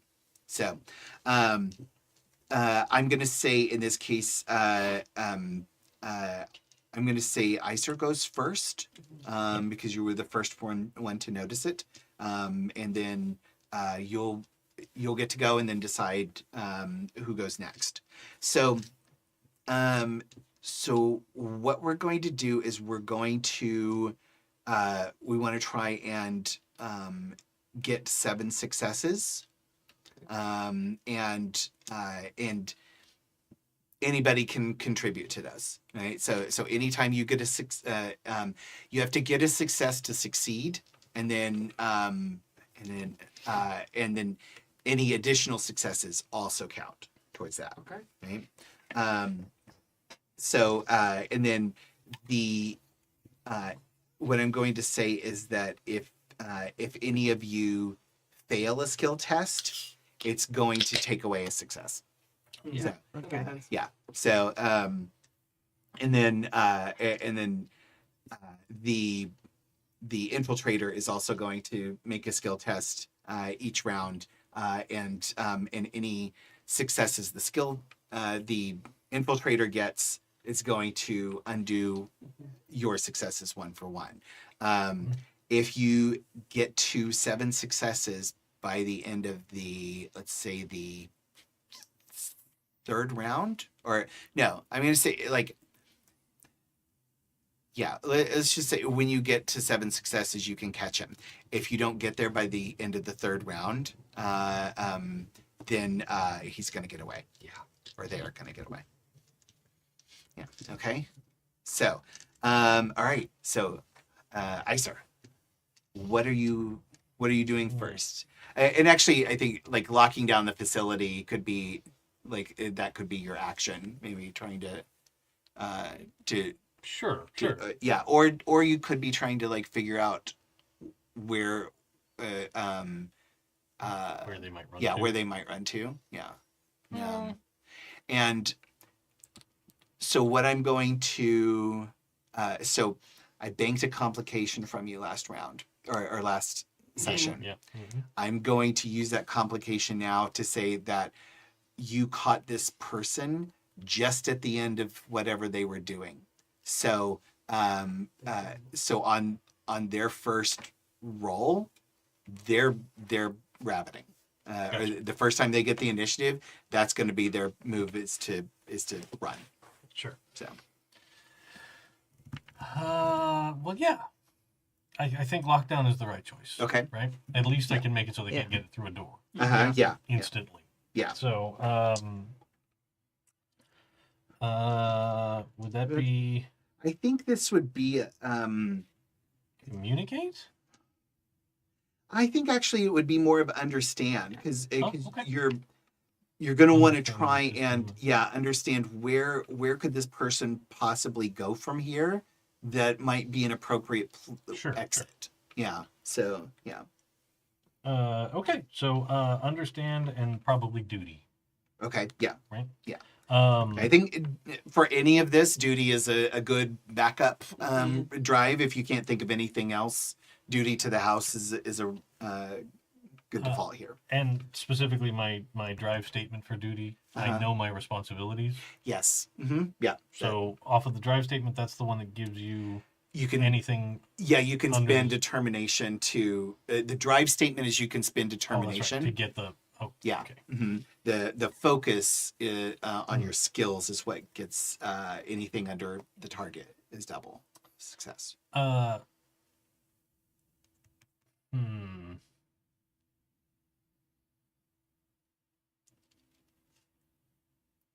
On my focus for understand, Mm-hmm. I have a focus for canly. Terrifying. Yeah, I know, right? Yeah. That scares me. I don't think this would necessarily Because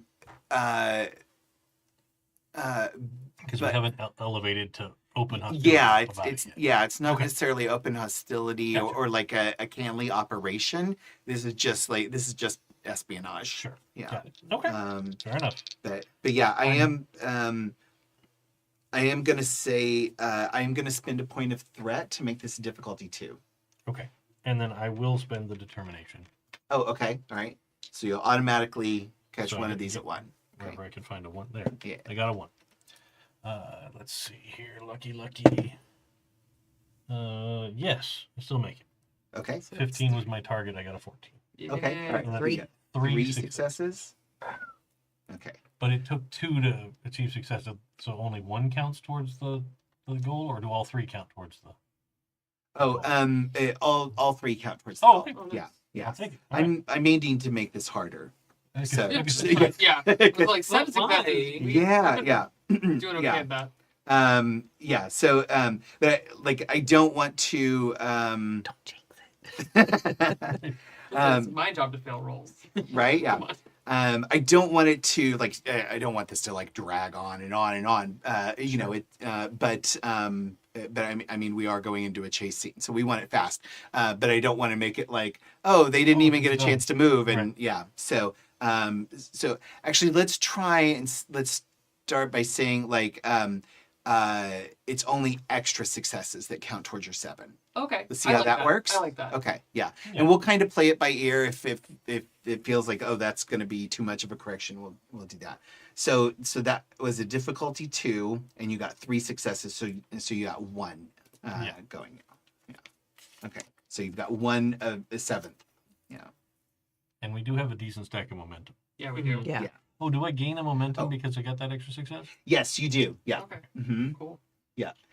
Yeah, and one of the things to advice from the book is like momentum is meant to be spent, right? So like it's kind of an exchange engine. Like as you spend it, you're more likely to get it back. If you just kind of hoard it, it doesn't. It just sits there and doesn't really do anything for you, and you don't often get more either. Yeah. So yeah.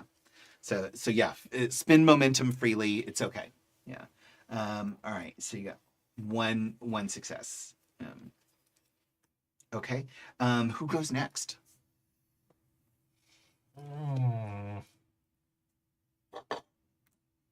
Well, I think I'd like Helenus to get there. as Yeah. quickly as Feed. possible. Let's go. Okay. All right. Yeah. So, all right. So, so you're. I would say this is definitely a move. Yeah. So, and let's see. It's going to. Let's see. I think right now you're just doing a move roll to get to where I'm you running. were tilted. Yeah, Yeah, you're you're running. So so the success of this won't be that you get to them, but that you are making progress, basically. Yeah. Yeah. And And getting to the 7 successes would be, that's when you catch up. Yeah. Yeah. As much as this something is an active duty, he's Mhm. not doing it for the house right now. It's something to do when there's someone here that is acting out of place. Oh. So this is justice. Okay. Yeah. Yeah. Okay. Yeah. I buy that. Yeah. Nice. It does not match my statement. I do not think I have any focuses that are Yeah. Body control.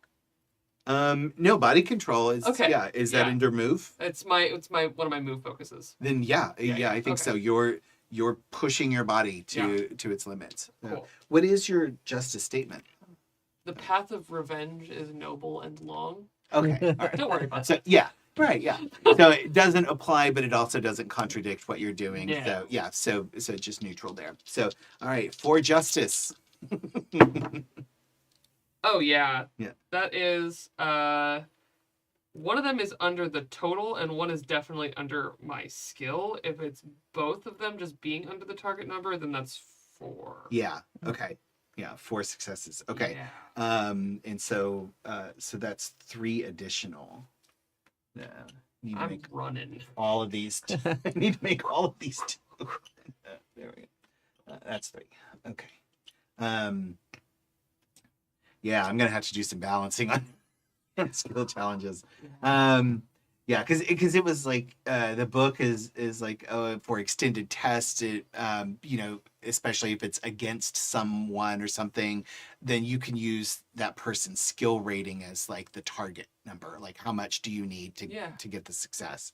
And Well, when the infiltrator goes, they're going to get to knock some of our successes out. that's true. Yeah, Yeah. that's Yeah. true. So yeah. So all right. The Helenus sprint. Yeah, just sprinting and and you're having to go down like you're having to like run down these long corridors. There are like stairs that you just kind of hop over the side and down a floor, like We also see why he dresses the way he does. Like he looks like he could still be walking in among his family and looks correct for the role. But nothing he wears is ever going to confine him from being able to move like this. Yeah. And he is very quick. Yeah. He's got long legs, so he is running. And I think this might be a good time to see our infiltrator before it goes back to ruin, because we don't want to wait till the end. I would agree. Yeah. Okay, to the infiltrator. Okay, to the infiltrator. All right. So the infiltrator finishes what they were doing, and you can kind of see them on the security cameras now. But they finish what they're doing, and you see them slip something into their waistband, and then they just kind of look cautiously out as they open up the door to the corridor, and that's when all the alarms start going off, and they realize they've been caught, and you see them just bolt. Luckily for you, it was in the direction you expected them to. What are they wearing? Like the hood conceals a face. Yeah. So otherwise, they're wearing a kind of a jumpsuit that's very similar to the basic ones, very similar to the one the technicians are wearing. Okay. The ones for like your for Chimera and Pura and all that, like those are nicer versions. But these are like, they're sort of like a dark gray jumpsuit. Like the people in the drones that are like working on the actual ship. Yeah. The people working on the actual ship, they're in the same kind of jumpsuit. Yeah. So I'm gonna spend a point of threat to get an additional die on this. So let's see, and they're going to. And they're going to do a move. So their difficulty is 11.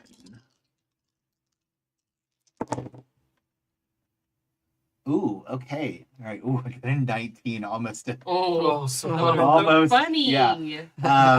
But I got a 2 and a 9, which are both under there. So they're going to get 4 successes, which is going to eliminate your 4 successes. So maybe this isn't too bad. So we're at how many now? That puts you back at 0.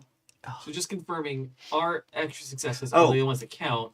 Their extra successes should be the only ones that count too. So yeah, so they would only have 3. So We have 1. So we're still yes, one you up. have 1. Yeah. But I don't know how to keep track of this on hash marks and all that too. I'm so- using a die. Oh yeah. That's a good idea. Yeah. No, do it with the D8. Okay. All right. Yeah. So okay. So they're gonna go. And I'm going to see. Let's say Cassandra next. Actually, Okay. I think Cassandra's more alert to these kinds of situations than Pyrrha might be. Yeah. Cassandra's going to look at all the other security cameras Mm-hmm. and see if she can see anybody else, maybe an accomplice. Mm. Are they working alone, or do Yeah. they have someone else there with them? Okay. I don't think I can use hyper awareness digitally. Not necessarily. No, I'm gonna say no, but I'm gonna say that that it does make this easier for you. So so which would take it down to a difficulty 0. roll. Okay. I love that. Oh. Let's go. I think it's gonna be an understand. Yes. Sorry. Yes. Understand. Would skill, you for allow sure. me to use my danger sense focus? Yes. Okay. And then I think it's gonna be a power drive because she's Mhm. proving this is why you brought me on board for this. Oh. Girl, Yeah. get help. Okay. Yeah. Okay. She's flexing a little. Girl, Yeah. get help. Using my focus makes I forget what that does again. It lets one of them auto success. No, focus. You get to roll. If you roll under your target number, you get 2 Yeah, successes. yeah. Not that I want. It's like But a one. I'm going to spend a point of threat to Up it to 1. make to up it by 1. So it's a difficulty 1 now. Okay. Well, I got a 19 and I got a 2. Ooh, So, okay. Well, the 2 counts for 2 successes. So It's one towards the. yeah. towards goal. So 1 towards goal. And oh yeah, the die is way easier than trying to figure out the hash Yeah. marks and Clocks Yeah. should just be dice. right? Yeah. Okay. So yeah, so you're kind of looking at the security cameras and as you're as you're kind of leaned over the console, like pouring through them, moving them, something catches your attention. Just a slight intake of breath to your left, and a gulping of as the technician next to you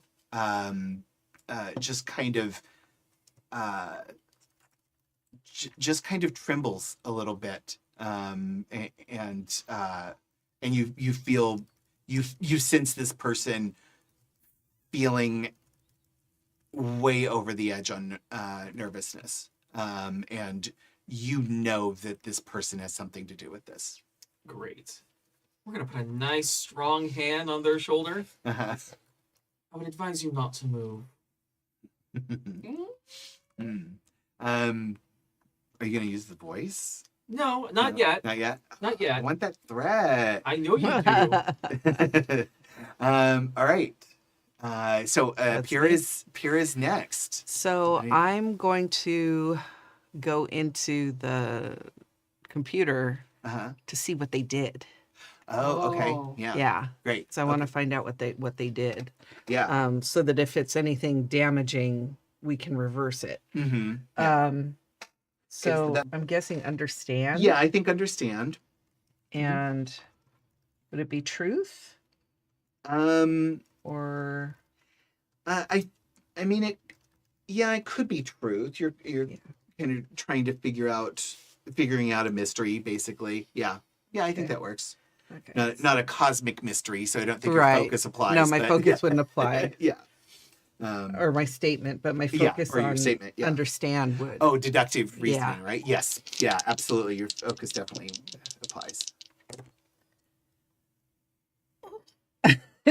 I got an 18, but I got an 11, which counts as 2 because Okay, my yeah. focus supplies.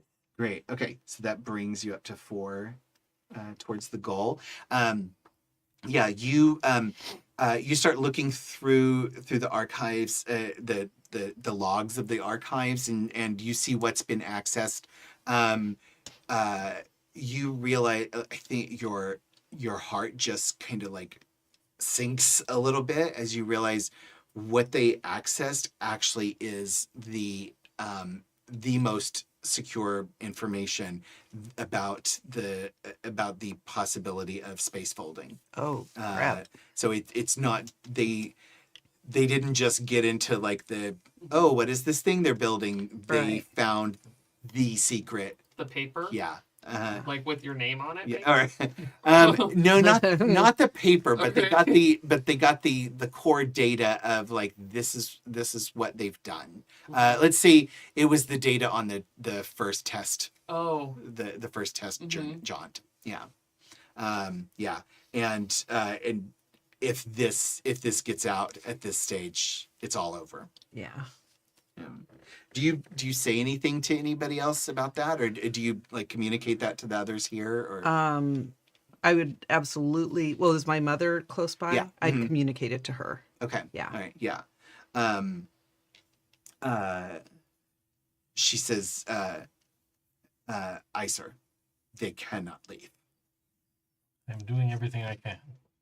Yep. And I think she gets on the communicator, or I think she says to you actually. She points to an area. She says, this particular access shaft is unmonitored, and it was sealed, but it could have been reopened. It's a possibility. It's one of the few points where someone could access or escape.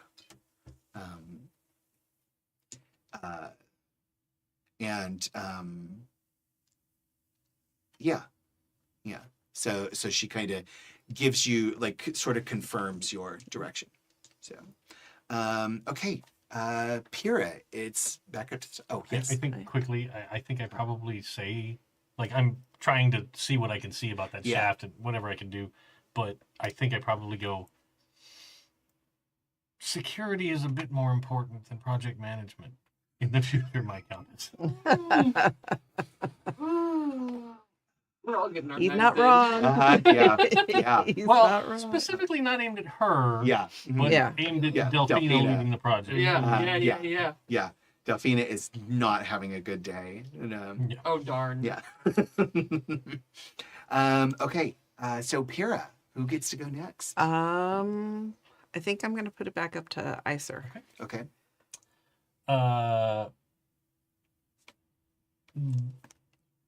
Just a question about where this unmonitored shaft might be. Yeah. If I go to the door of this room and out into the open space of the construction yard, Mm-hmm.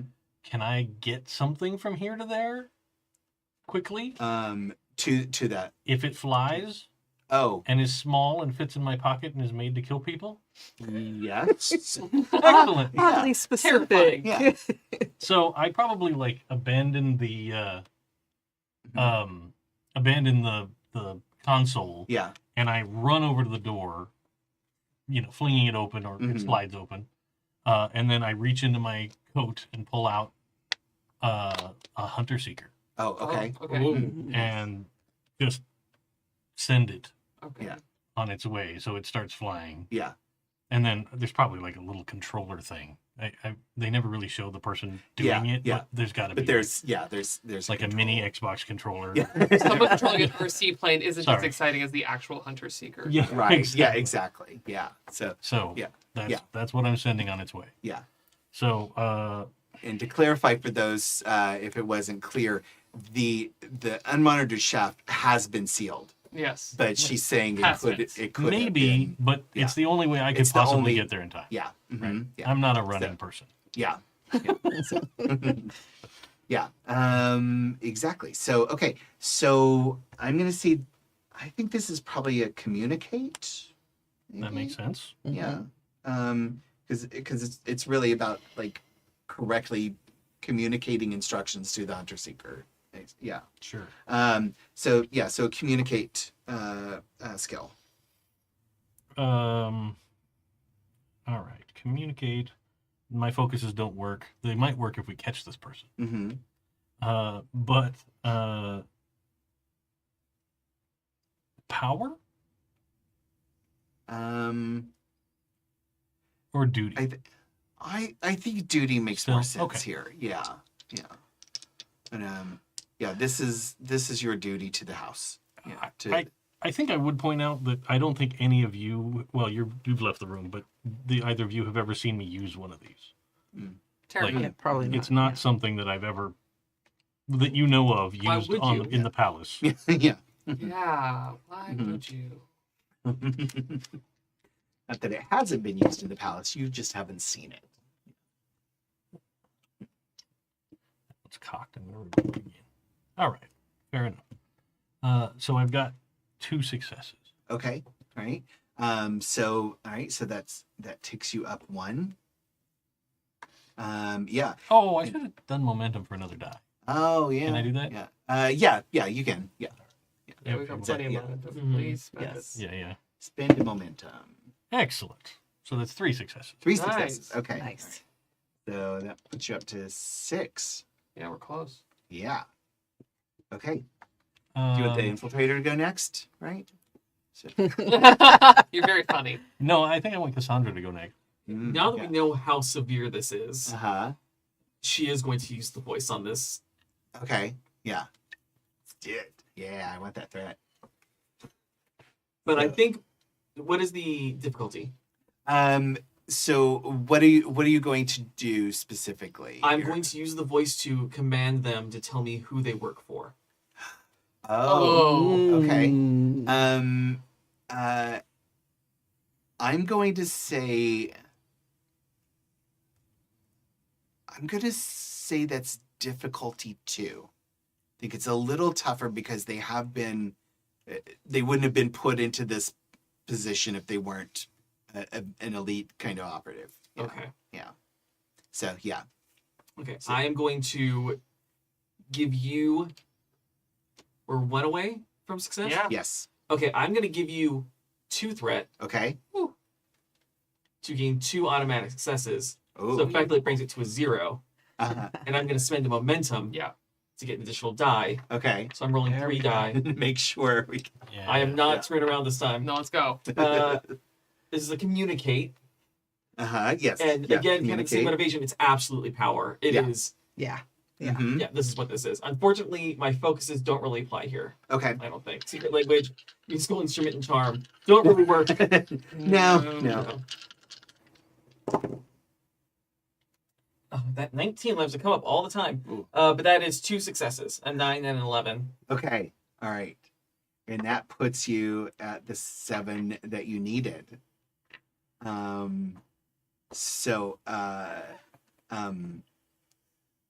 So who goes next? I've got. I think I'm gonna have a Helenus go. Let's go. Okay. So you fling yourself and over this railing, and you just kind of like slide down, glide down the railing down a flight of stairs, and you pop through a door, and you see this very surprised looking person whose face kind of shifts a little bit under the Cybus hood. And as you pop out in the corridor right behind them, or right in, let's say right in front of them. Yeah. Mhm. And he stops, like, almost like he hadn't been sprinting at high velocity. Yeah. and halts very still, Mm-hmm. stands up all the way. He's quite tall. He says, "You can either stop now, or I'll make you stop." And he's holding his sword. He is making no illusion about what he can do. Okay. This person pulls out a blade and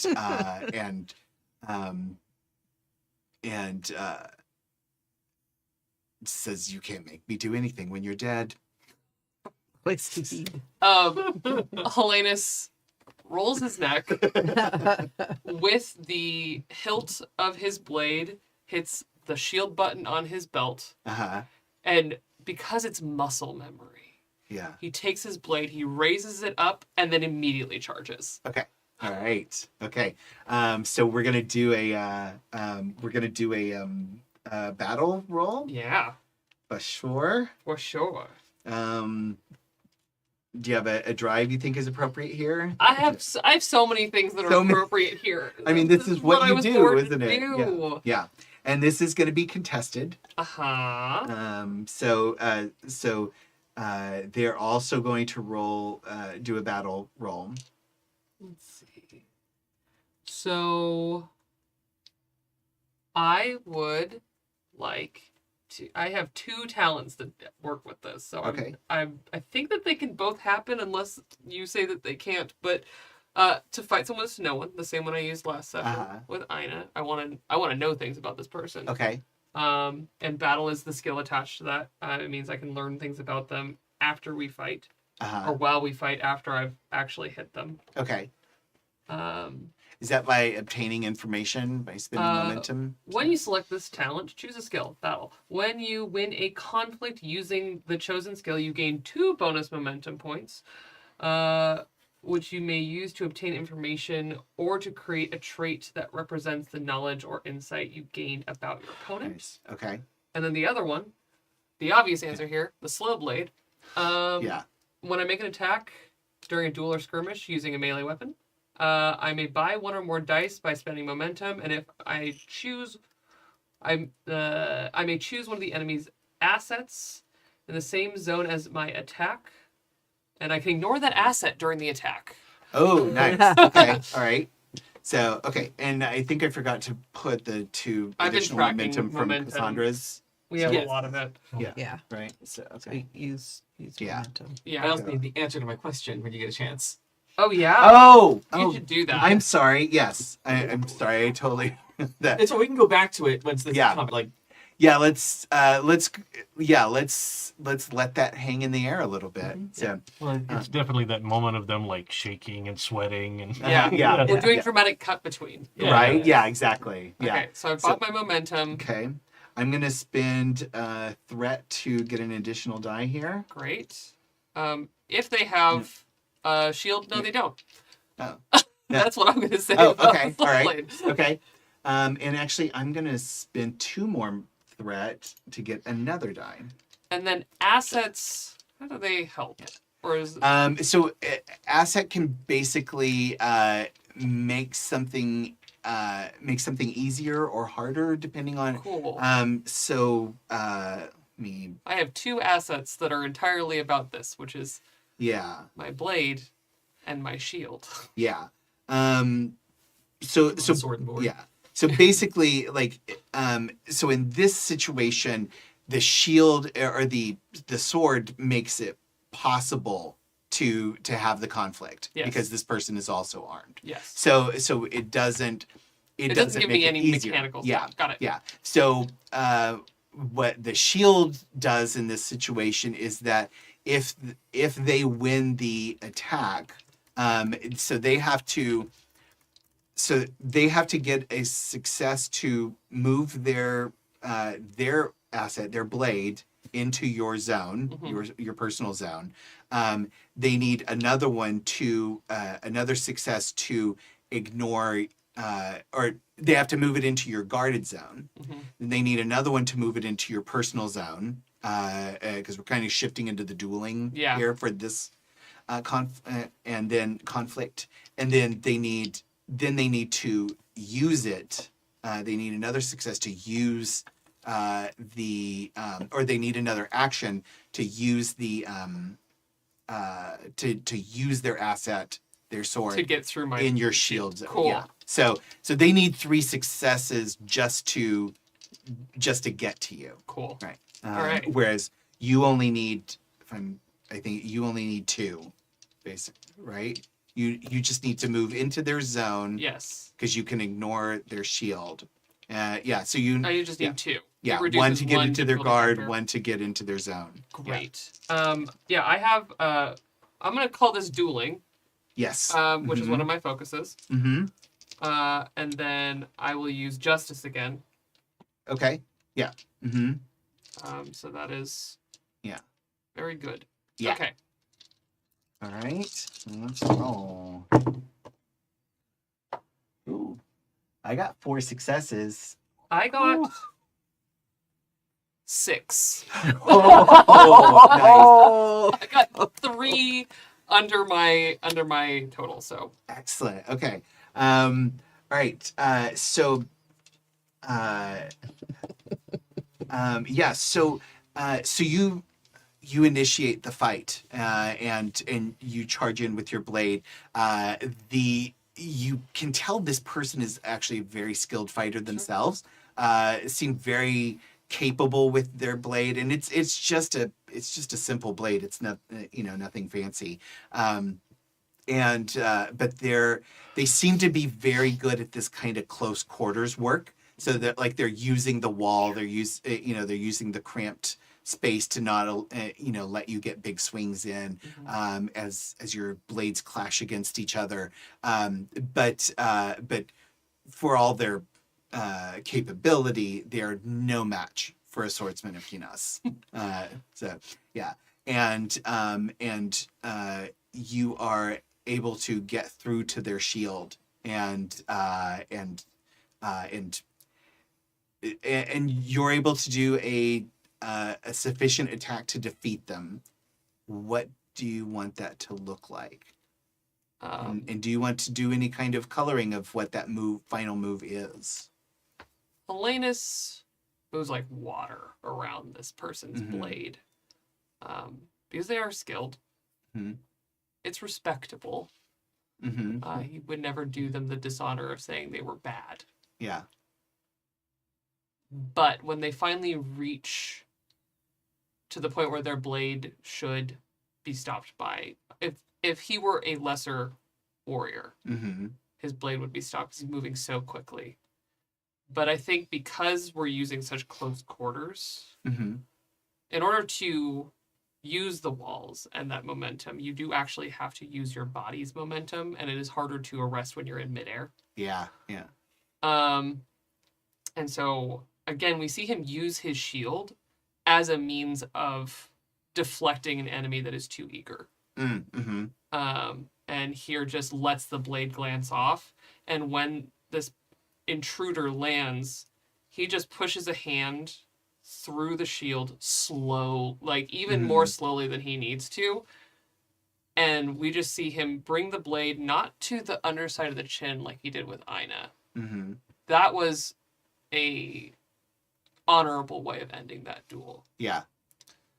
This one he brings, and we can see the shield warping around as he pushes it ever so slightly into the chest, right at the sternum of this person. Not to kill them, but enough that if they move at all without his say-so, they will die. Yeah. Okay. Yeah, and you have them pinned and in great jeopardy. Yeah. Do you say anything as you get this what's that called when you've got them? Like, it's a checkmate in chess. What do you call it in fencing or dueling? Yeah. It's a checkmate here. Yeah, checkmate, yeah. I think he's going to let the questioning go to someone else. Okay. Because he's so heated. Yeah. That this was a relief, but any thought about how to act dutifully has still not quite come back. Yeah. Okay. And he just holds them there with the promise that if they move. Yeah. Okay. And let's see. And it's between the infiltrator or Pyrrha now, right? Who do they work for? Oh, sorry. Did you At want the that? end of this round. No. I just yeah. You can, Who's gonna go next? Tell me who's gonna go next, and then I want to see what this infiltrator's gonna do. Again, leaving them to the end seems like a bad idea, and I'm almost the end, so yeah, infiltrator. yeah. Okay. So the infiltrator just kind of looks down at their chest and realizes they've been caught. The their blade is lying out of reach. They are unable to move, and he looks up at you and he says, "We always remember." And you hear a pop as he bites down on a tooth. And his body shudders as his mouth fills with an acidic poison and begins to deteriorate in front of you. And back in the observation deck, the technician struggles, like shudders, shakes, trying to keep himself, trying to resist. But he looks up and he says, "House Virk."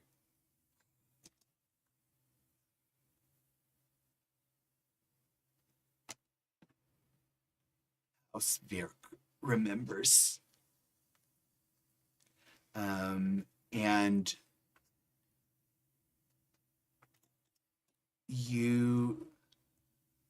I'm gonna give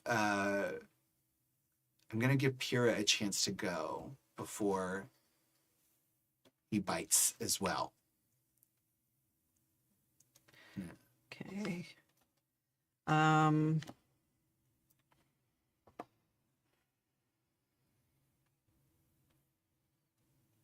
I think I'm gonna try and put an encryption around the archive Okay. that, Yeah. that maybe only a Mentat could break. Oh, okay. That kind yeah. of encryption, because, we don't want anyone else Yeah. Yeah. doing this. So Okay. Yeah. Let's luck it out. So that's I'm gonna say that's a communicate. and then duty? Or, Yeah. Okay. I think that makes sense. For justice. I feel like this is more of a duty to the house. Okay. Yeah, loyalty.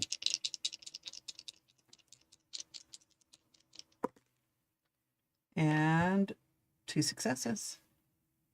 Okay. All right, and that's gonna get you another point of momentum.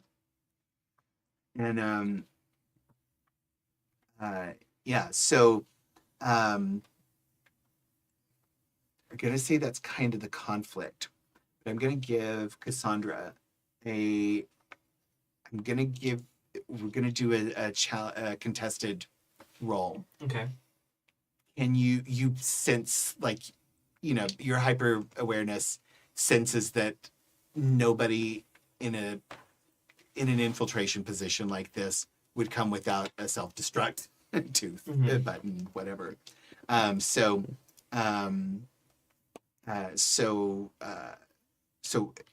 they're going to try and bite down on their poison tooth.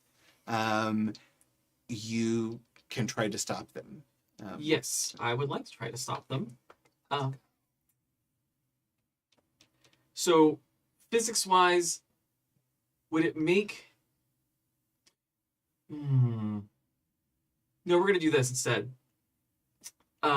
she is going to try to shove her hand into his mouth Oh, okay. before he can bite down. Yeah.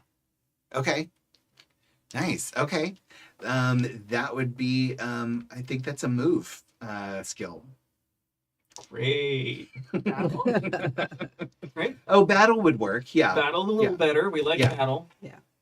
Yeah. Battle makes sense. Okay. I love these freak twins. Yeah. Right. It's freak behavior. Again, I still feel this is power. I still feel like she's trying to show off for her family. Okay. All right. I'll allow it. Okay. And I'm going to spend the momentum to get an extra die because I need it. Okay. No, I'm gonna keep that.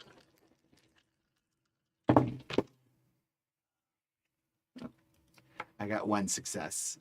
Hold on, I did math. 8 plus 5 is 13. That's 15. That's gonna work. But I got 2 successes, a 2 and a 4. Ooh, okay. All right.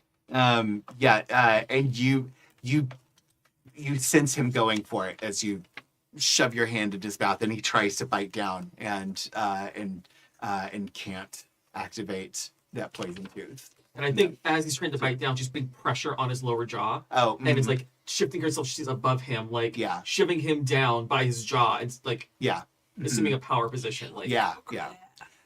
And I think your mother comes over as well and just like grabs the back of his head and then just I'm thinking like maybe she just shoves her scarf in there so you don't have to keep your hand in his jaw, but just like stuffs the end of her scarf into his mouth to keep him and just grabs hold of the back of his neck. Iser. So you have your visual readout from the hunter seeker, and you send it flying up this corridor. You kind of vaguely hear on the comms that I'm gonna say like you're focused on this. Yeah. It flies up this shaft, and you start to see where it has been. There's a hatch, like an airlock hatch, at it that has been pried open, and right on the other side of that airlock is a very small kind of one-person ship. Almost looks like a lifeboat kind of thing. Very sleek, very small, meant to just shoot from one place to another. Not a lot of complicated systems or comfort or anything. Sure. And give me an understand skill test. And kind of like understand like what the ship's about. Understand. No, you're trying to I'm trying to see. You know what? No, I'm not going to have this be a roll. Okay. Because you figure it out. You get your hunter seeker up to the ship and you're scanning over it, and inside you notice a device that you've set these up before, but it's basically a dead man's switch that can be reset with a communicator, and you see it counting down.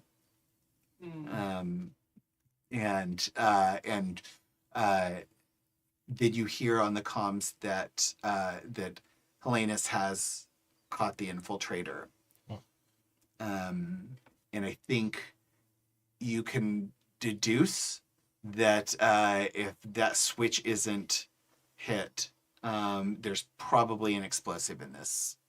Sure. So, do you want to try and do something about that?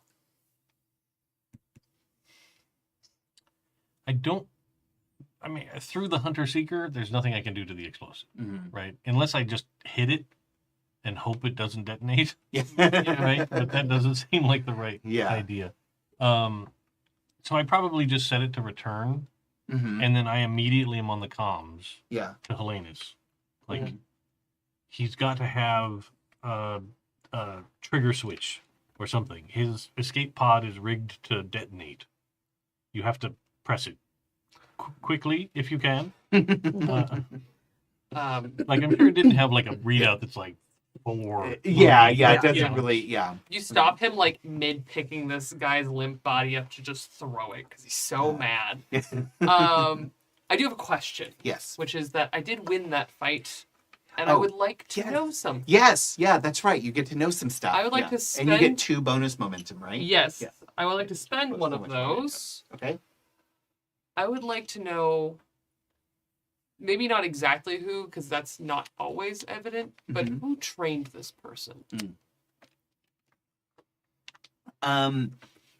It was not Gina's techniques. Yes. But well, it was some version of Gina's techniques. Like you could tell, like there was some, whoever did this training did have at least some Mhm. Gina's training. You saw a couple of moves, Sure. but they were modified, changed up, different, and not any one you can specifically tell, but there's something familiar about them. Like someone who was taught by someone who maybe doesn't uphold all of the ideals of the Mhm. Swordmasters of Gina. Could be, yeah. It could be a personal flourish on someone that you trained with or trained under, or maybe one of your trainers trained somebody that made this little modification, Okay. So you can tell that there are roots to it that are familiar, but not exactly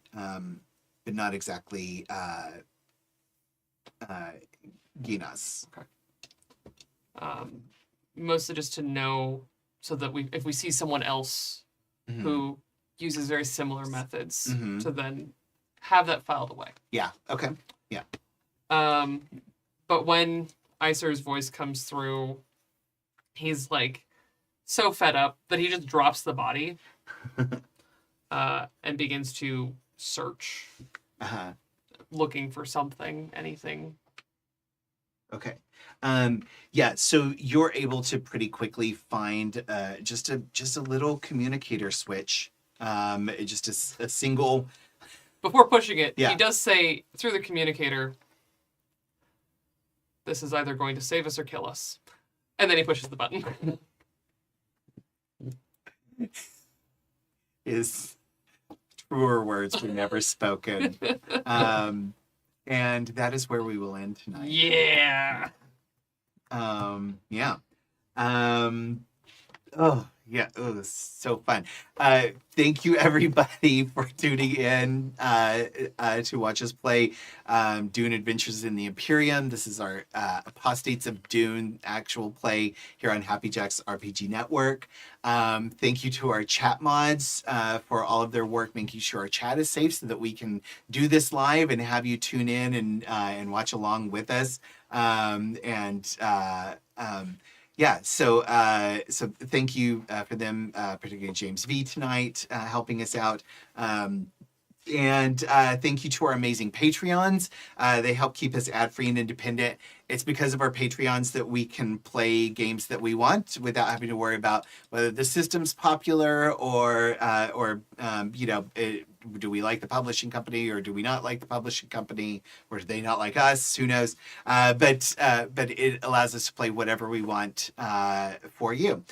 So you can join our Patreon's heroic ranks at happyjacks.org/Patreon. So let's say goodbye to our players, and if you can briefly tell where to find you on the internet. So let's start over here this time. Yeah. I'm CADave, as I mentioned once before, or a lot of times before on this channel. But I am going to be here. This is the thing I'm doing online. I mentioned last week that my house has been taken over by a baby dog that is adorable and wonderful and is growing like a weed. Now she's like 16 plus pounds of dog. Oh my gosh. And able to jump on couches, which she was not able to do last week. So here we are. But I was specifically asked for a puppy update every episode. So here, a bonus treat. Here is Aww, baby. her big brother and her. So cute. Fascinating bit about silver poodles. They start out all black, and then over the first 2-ish years of their life, all the black hairs start growing gray into silver, all the way up to platinum, possibly. Oh, wow. So her face is now where it had been trimmed once. Yeah. So her face is much lighter than her dark floof everywhere else. Yeah. When they're first born, I guess the only way you can tell they're a silver is between their little peds on their feet. There's a couple of little silver hairs. Wow. And then it starts to sort of spread from face and go from there. So eventually we'll have a black and a silver dog. Nice. And luckily, her older brother is very patient. But his revenge is that he has never been interested in any toy except a tennis ball before. Now he likes to take her toys and just put them places she can't reach. Well, come on. Like, That's big brother energy. he will I've got he will just carry it somewhere and put it up on the back of the couch, or he'll go into the back of the house where she can't go yet and just leave. Like, I woke up and 3 of her toys were on the side of my bed. Oh my god. And I was like, That's hilarious. Mine now. Yeah. so there's your puppy update for the week. Thank you. Have a good one. All right. I have been and will continue to be Michelle. You can find me on the socials at Michulu. That's Michulhu. And you can find me on YouTube or where you listen to your podcasts on the Portents of Fear podcast. Nice, lovely horror stories written by Wes, artwork done by my daughter Veronica, and yeah, they're pretty fun. It's a blast. Yeah. Cool. Hi, everyone. I am still Kai, unfortunately for everyone else. I will do it again. You can find me everywhere as Estella Vimladris, where I do a lot of this. I'm a TTRPG game designer, performer, cultural consultant. The list is very long. Wearer of almost 1,000 hats.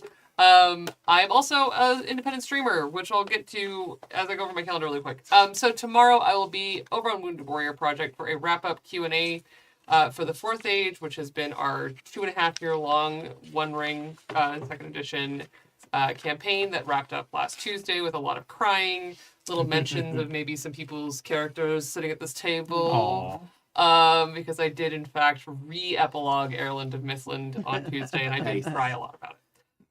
So we're going to have a little Q&A with our cast tomorrow over on Wounded Warrior Project at 12:30 p.m. Just hear us espouse love on each other, the works of J.R.R. Tolkien and the One Ring system, and our story. And then you can come for an unusually scheduled episode of My Show Seems Right over on my channel, Estella Vimladris, here on Twitch, where we're going to be talking about wealth, privilege, and power in costuming, and what that looks like and how you can show it in your stories. And kind of, My Show Seems Right is a show about costuming and storytelling, where I talk about everything from costume history to TTRPGs and everything in between. So I'll be going on a deep dive on how you can make people look really wealthy, really powerful, maybe like characters at this table. I might have been inspired by that. On Wednesday at 1 p.m. Pacific, 4 p.m. Eastern Time. And then I'll be streaming Baldur's Gate the next day on my channel from 3 p.m. Pacific, 6 p.m. Eastern Time. And then I will not be in this episode, but my show, The Chaos Protocol, does have another special, just like I had a special this last weekend, on our channel at our normal time at 5 p.m. Pacific, 8 p.m. Eastern Time, where you can meet our guest character for this arc. I'm so excited. And then on Sunday, I'll be back over on Vault Companions, where I'll be playing my other Modifius 2D20 system game with Angels and Adams, which is our Fallout game, where I play Mart, a Mr. Handy who does think that he is James Bond. And then I'll be back here next week with more Seems Right on my channel, and then back here for more Apostates of Doom, killing dudes. Yeah. That's plenty from me. Hey everybody, I am still Joey. You can find me on all the socials at Feywild85, FEYWILDE85. This is really only doing online at the moment. However, the world famous Poxy Boggards are getting ready for 2 gigs. I actually wrote them down this time. Baby steps. So on February the 15th, the Sunday of OrcCon. So if you're needing a break from the con, come see us perform at Angel City Brewery with the Merry Wives of Windsor from 12 to 5 p.m. at Angel City Brewery. And then literally 1 month later, on the 15th of March, we are doing a pre-St. Patrick's Day gig from 3 to 6 p.m. again at Angel City Brewery. So come and watch us drink and sing dirty songs and have a good time. Yeah. And I am Adam. You can find me on the socials at Hoobuk, Hoobuk. Mostly on Instagram, where I'm posting pictures of my cats, occasionally my art, and lately just a lot of stuff about fuck Empire. So yeah, if you're into anti-imperialism, like we all should be, then come check me out. You can find me here on Sunday nights, currently playing Slate in our Astral Circus actual D&D 5e actual play, and which is every Sunday evening from 5 p.m. Pacific, and then you can also on Tuesday nights catch the streaming of the Aliens project that I've been working on with Emporium for the Wayward Gamer.